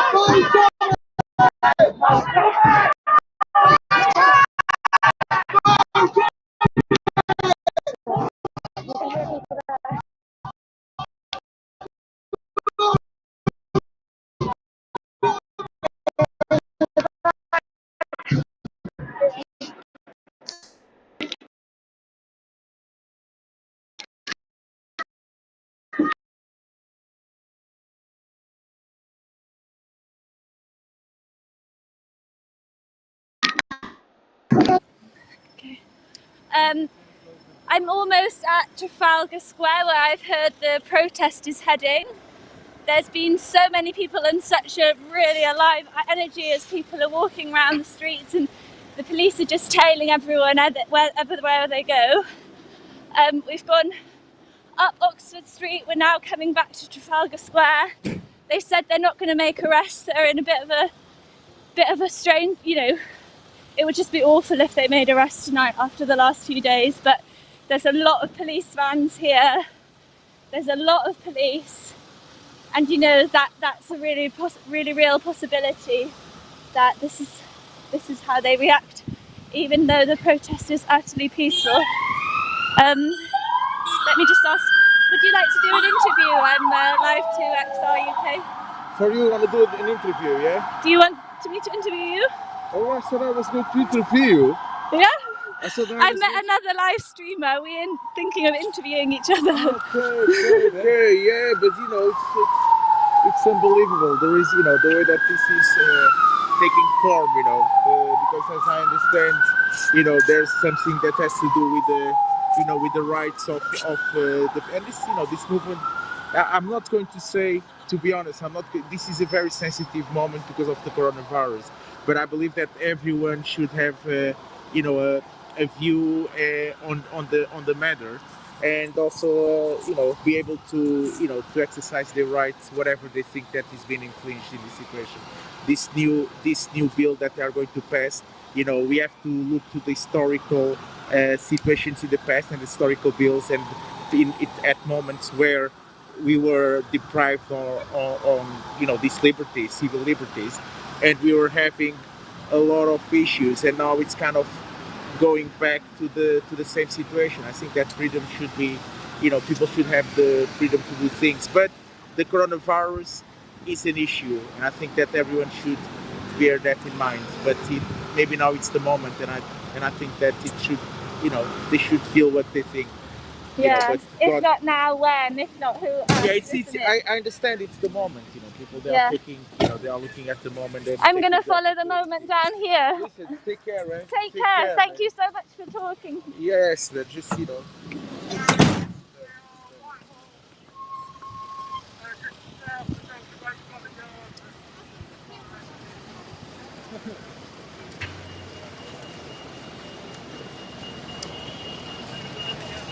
So we're walking down to the square. Any minute now the protest is probably to come round one of the corners. I'm following this group of police who are walking quickly down. I can see more blue lights flashing on Whitehall. It's been amazing, the energy, as people have just been walking in the middle of the roads, up the streets. In a way, people who will know, in the September Rebellion it was really hard to do that, but tonight, you know, we've just claimed those streets.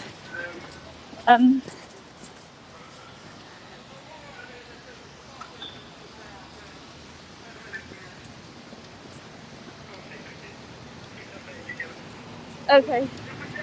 And if you can tell me where they are, that would be helpful.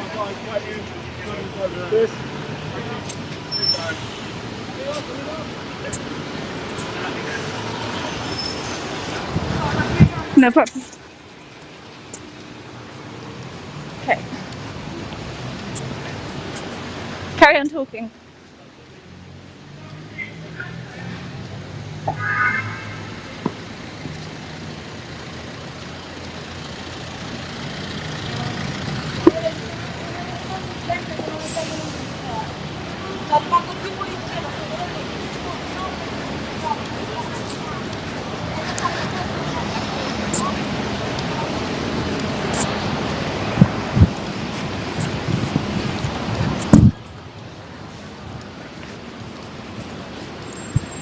So I was told this protest will be ending in Trafalgar Square, you know, hearsay, but we just don't know, because as you know, where people have applied to have marches, applied to have vigils, applied to have protests, and at the moment it's not, according to them it's not legal. So we don't know where they are.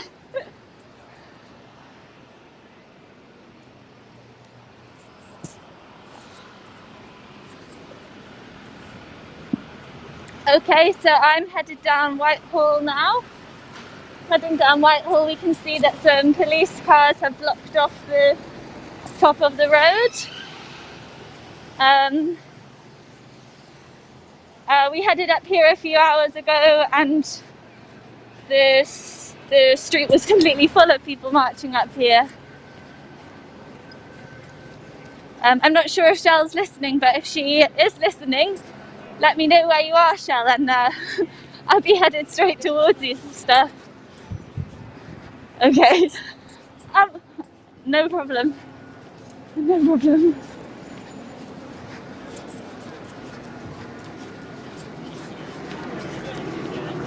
That's right, yeah.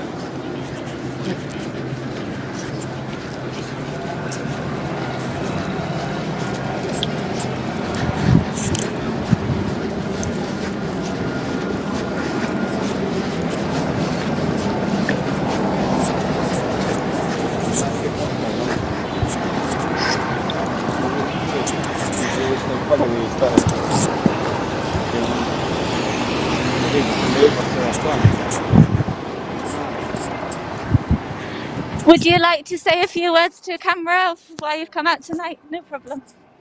Thank you.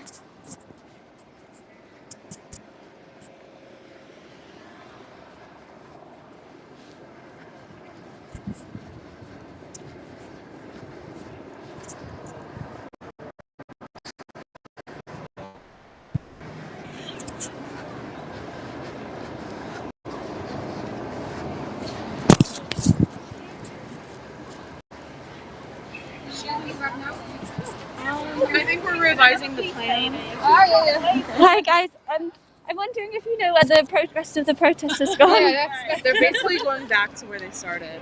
They're going back to the Parliament right Square. They're just down there. Okay, thank you. Okay, so I'm just headed down Whitehall, and I've heard that the rest of the protest is back at Parliament Square. So there isn't someone in all of London who doesn't know we're here tonight. As we've been pacing round, we're all pretty red, sweaty. The police are, trying to move everybody on. They don't want protest here in the city tonight.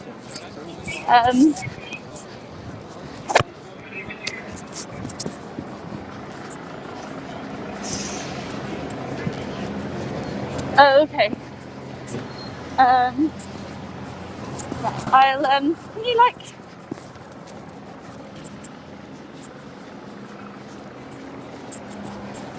So I've heard that the front of the protest is now going down Parliament Square towards the bridge. I'm unfortunately a bit far away. Sorry for everyone watching, you must be like, why is she not at the action? But yeah, this is what happens.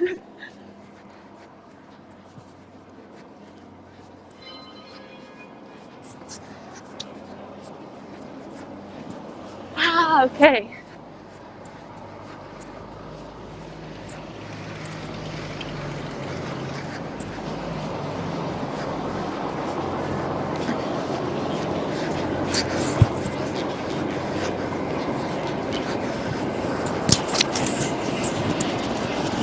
Okay, so people are taking the bridge again.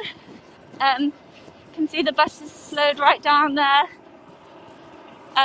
Earlier on we were back on the bridge, walking back and forth. There's a real worry from people that the police will kettle us, and that's completely possible.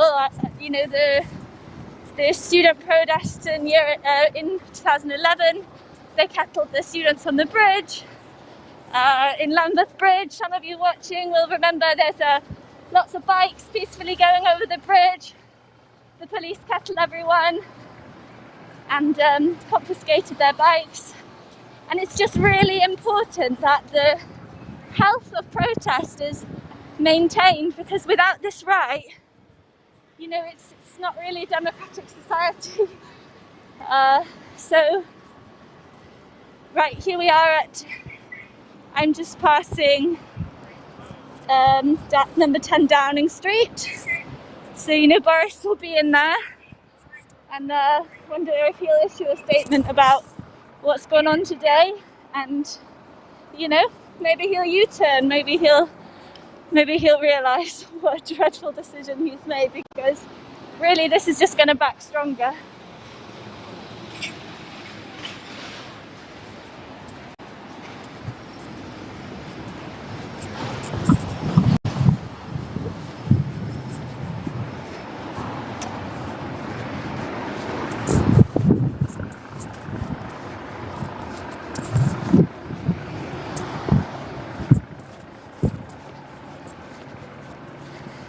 The amazing thing about today is this coming together of different movements. We know people from Sisters Uncut, an amazing women's organisation, has been here. We know ALM groups have been here. We know Extinction Rebellion have been here. We know anti-Brexit people have been here.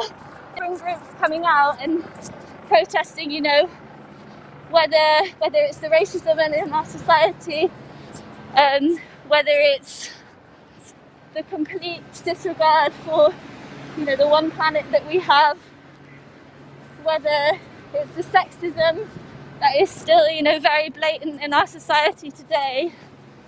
People are coming out and they're acknowledging it's all part of the same corrupt system that is serving a few people, that is built to serve just a few people.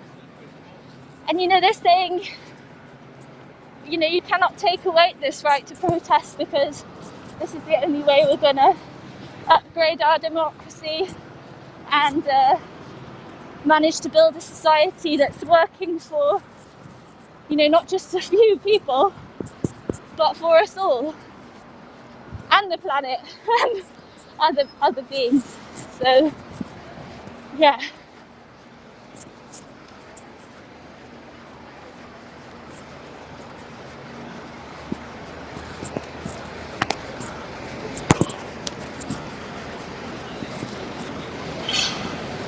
Okay, so I'm just coming around the corner from Parliament Square. Here we go. I call people wondering, where are you in to go? But here we are. There's the police vans in a row. Let's ask, would you want to do an interview? We're walking, but I'll happily answer some questions. How come you've come out today? It's outrageous that during lockdown, when one of our few privileges is going for a walk, we're too afraid to do that. And the police aren't putting any measures into place that seem to be protecting us. I'm not seeing any kind of enforcement increasing. And the police don't care. Like, I've literally spoken to police officers and I've been like, why are you not protesting with us? Why aren't you coming to our protests if you believe this? And the guy was like, I have to be impartial. And I said, you don't have to be impartial. You choose to, well, you have to because of your job, but you chose your job. I was like, you're not a hostage to being a police officer. You could choose any day not to go in, and you choose every day to put on that uniform and support this fucking system. So, yeah, a lot of anger. Yeah. And it's just fucked, and it's great to see people out and people caring. And yeah. Yeah, that's it, isn't it? There's just a lot of anger, and just hoping we can put all that anger into protest, yeah? Yeah. Like, I was screaming at police and like crying, like, it's fucking... It's very emotional here. Yeah. Very, very emotional. Right, we can see this. Thank you so much for talking. Where are you going to post it? This is to XR UK. Oh, okay. So it'll be on Instagram or something? It'll be on our Facebook and maybe our YouTube later. But yeah, there's a lot of people watching, so check it out. Okay, brilliant. So we're a super long stream up and down the country though. Oh, wow. Right, good luck. Thank you. So we've got some people here who've split from the protest. We've got the police blocking the road. Yeah, and I'm just heading over Westminster Bridge. Just about to be heading over Westminster Bridge.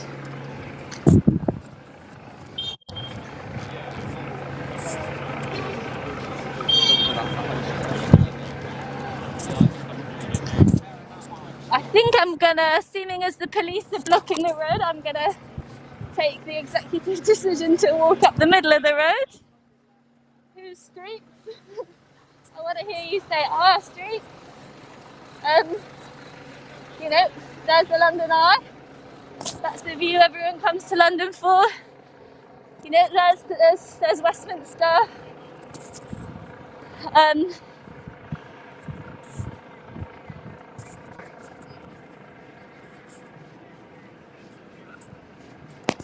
Now I can see a big group of people who are standing still.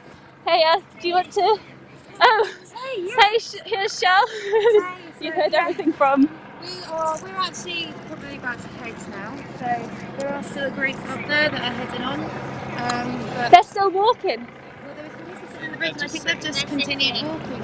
I'm gonna follow them for a bit more. So, yeah. You're as red as me. So we're heading home. Okay, see you soon, guys. Bye.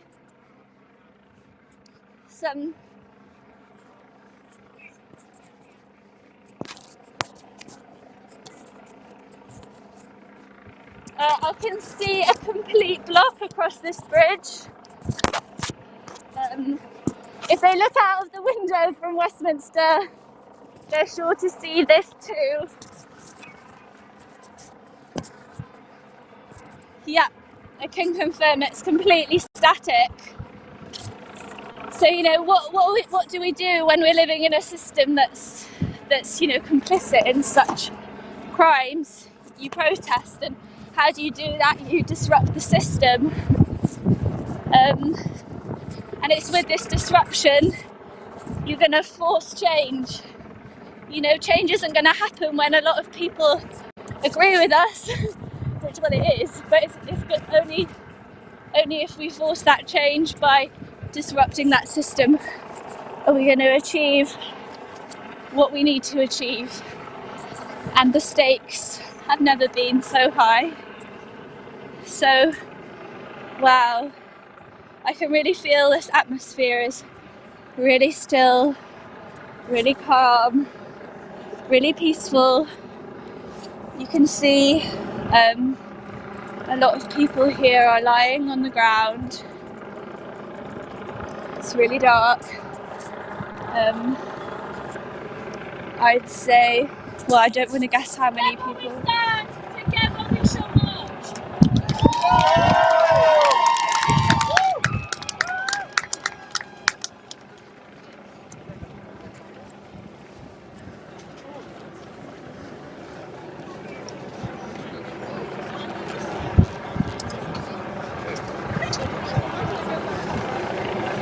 Looks like we're on the move again.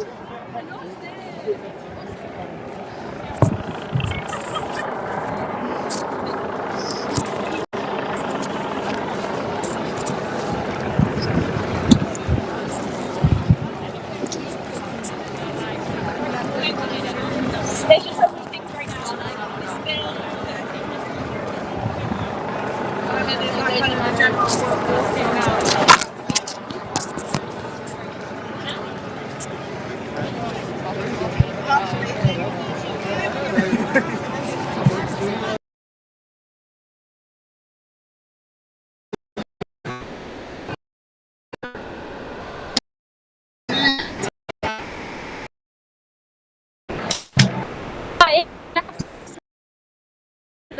To say what went a bit.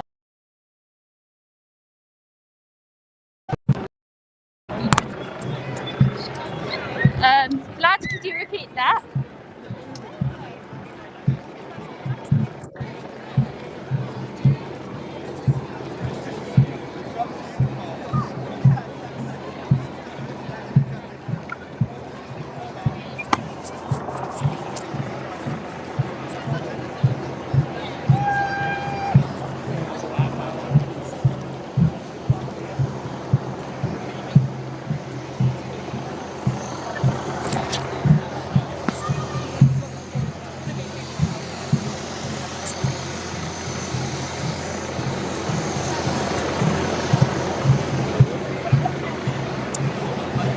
So it looks like we're moving again. I can't see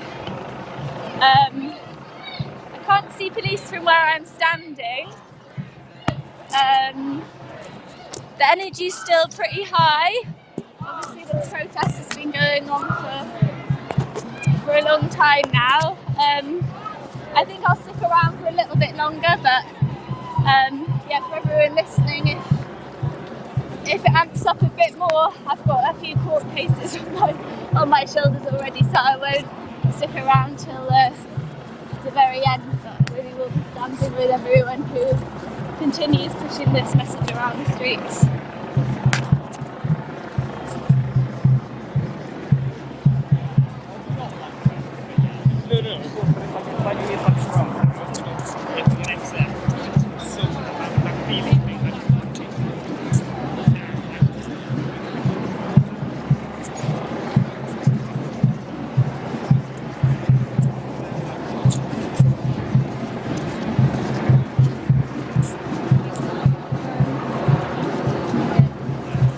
Do you guys know where the protest is heading now? We're not actually sure, we're literally just following everyone else.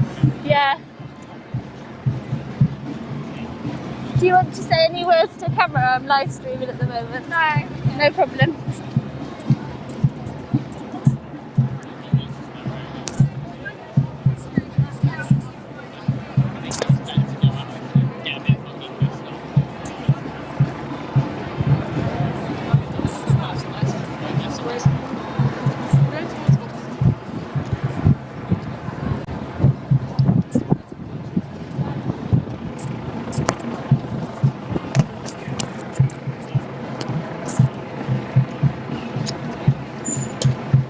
So we're almost in Vauxhall now, I think. No, we're not. I don't know London that well, as you can tell. That's not that big where we actually are. We've just come over Westminster Bridge. You guys will know, some of you, where we are. There's pretty big roads around here, and you can see up there that people have walked right out in front of the traffic to form a safe block for people to cross over the roads. They're staying there and halting the traffic as people are walking over.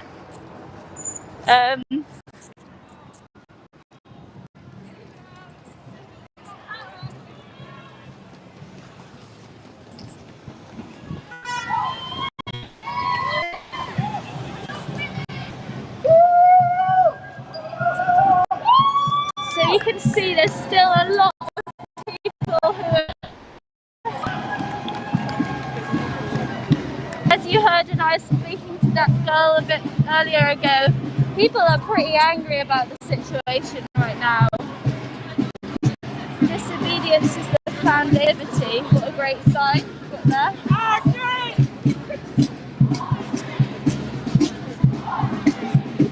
But once again, we can manage our own protests and peaceful vigils. Do you want to say a few words about your sign? Sorry? Do you want to say a few words about your sign? I'd like to. Yeah, sure. Do you think we can manage our own protests and vigils? Yes. We don't need the police to clamp down on our right to protest. No. What? Trust me.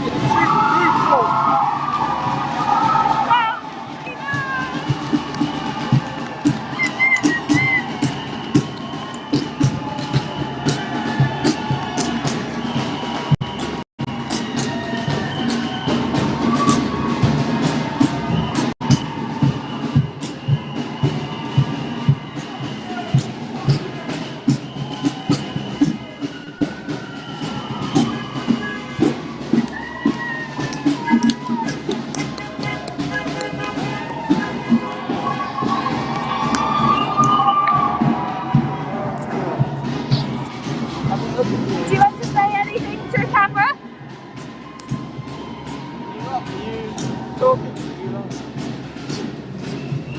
No, it's not on me. So when did you find the demo? Like, did you just see what was happening online or?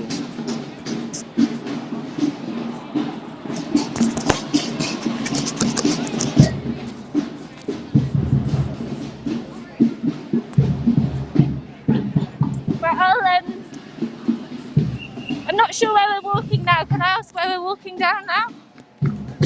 We're not sure. There's a lot of police behind us. What? There's a lot of police in pursuit behind us. Yeah, there's a lot of police in pursuit behind us. And the energy is not dying here, you know? This is going to go on for some time.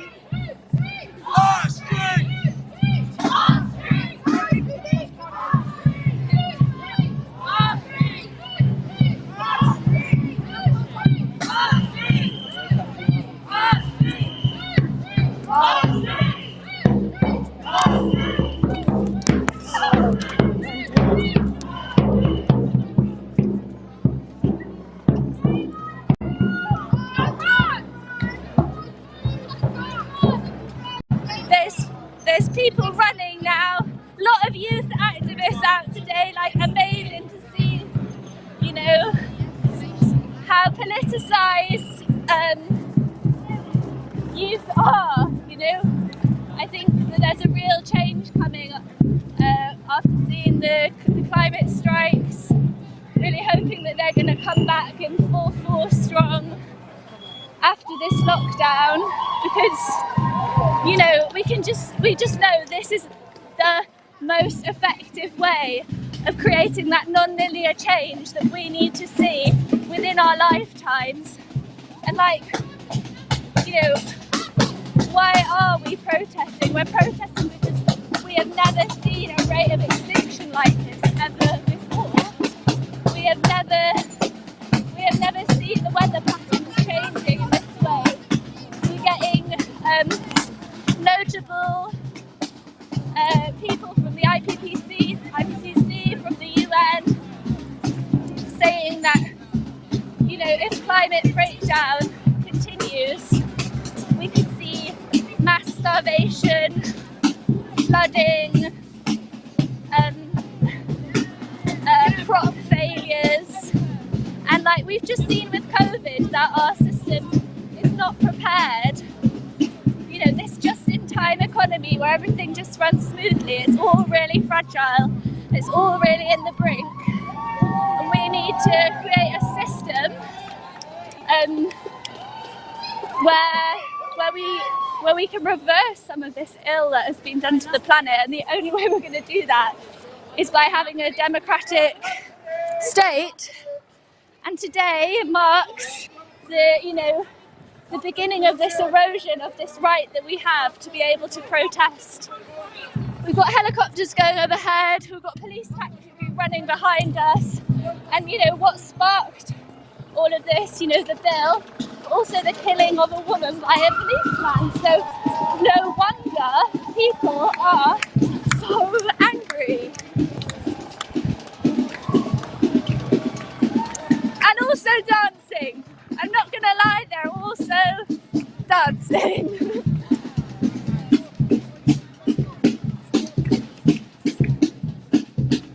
If you can't dance to this, then it's not my revolution.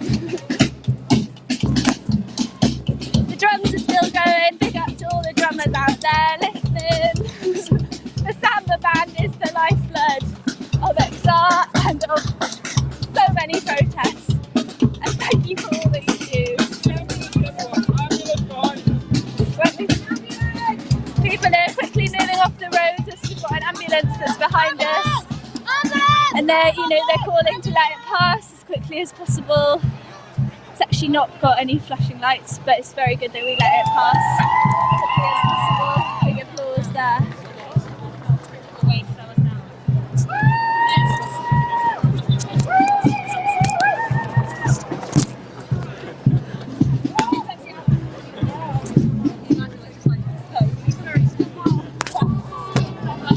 Are you guys at the same with you guys to this live stream? Oh, you're press!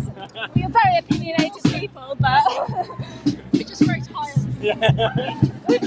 I just asked some press if they want to talk to camera, but they politely declined. Extinction Rebellion UK. Right. And we're doing like a stream to other platforms as well. So yeah. Let me see if I can find someone else. Right, I'll put some gump into it. Guys, do you fancy saying why you've come out today? I'm streaming to XR UK. Yeah, sure. Yeah? To bring awareness that men fucking suck. Yeah. Not mostly all of them do, no matter where you are in the world. What we're here to do is, someone was killed by a police officer, Sarah Ever was killed by a police officer. And you should have. And he was actually, at her vigil, when we were trying to give our respect, they tried to force us away. They tried to stop people talking, they ended up harming more young women. That's what we were there to counter protest, harming of young women by the police. And so this is kind of a continuation of that, respecting the memories of women who have been lost to violence. Women getting hurt. Yeah. You should feel safe with a police officer and nobody knows. Yeah. Nobody, no matter where you are in the world. America. Even today, like when everyone was running, we wouldn't charge if we weren't afraid. Yeah. We shouldn't have to have that reaction to some police officers behind us. But that was the reaction, and that says a lot. Yeah. So you come out here to peacefully protest and kind of feel like they're just clamping down too hard, aren't they? Yes. Yeah. We're trying not to disrupt too much, like you saw earlier. We moved out of the way from ambulance and all of that. We're just, the best way to have your voice heard is to go out in numbers. Yeah. That's all we're trying to do. Yeah, it's to go out in numbers, and in my mind, it's also to disrupt, because that's what's going to make people listen. Exactly. I mean, obviously we don't want to disrupt to cause anyone any harm, but a little bit of disruption is always necessary. Yeah, exactly. Thank you so much. Thank you so much. Start marching. Sex hours wonder. Central London bringing away radiates. The streets of London is apartments. So there's still debating the bill in the Houses of Commons. It's still going on. Unfortunately, I don't have any more details about what's being said, but you know, oh, here we go. We're live over to the debate.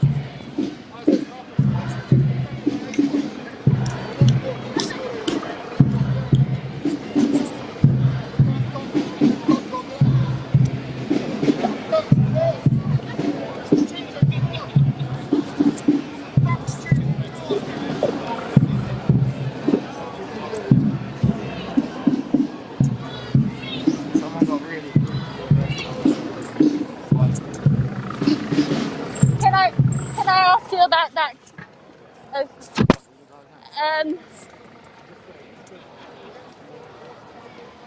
Right, so I'm not quite sure where this protest is going, and it's still going really, really strong. It's really hard to be interviewing for anyone because we're just, you know, we're really pacing. Right, we just made our way to this roundabout space, and I think that when the protest leaves this space, I'm going to leave you guys. So I've got to cycle home back up to North London, but thank you so much for everyone watching, and like amazing, you know, that there's people waving from their windows, and I know there's a lot of people who can't make it out because of the COVID threat, because they don't live in London. Maybe they've held protests where they are. You know, just protest from your home. Maybe if you could put something in your window, and definitely keep your ears peeled for the stuff that's going to happen later in this summer as we come out of lockdown. Right, as I say, I'm going to stand here on this statue, and we'll watch the protest go off into the distance, and like bid it the best of luck we can. It's been absolutely incredible day. You know, there's been some really rough arrests that have happened, but the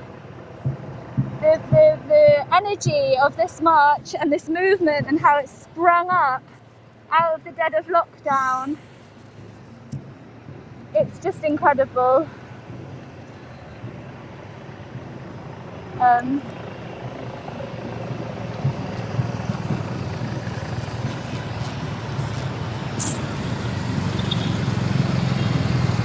Okay, right, goodbye everyone. See you again. See you on the streets.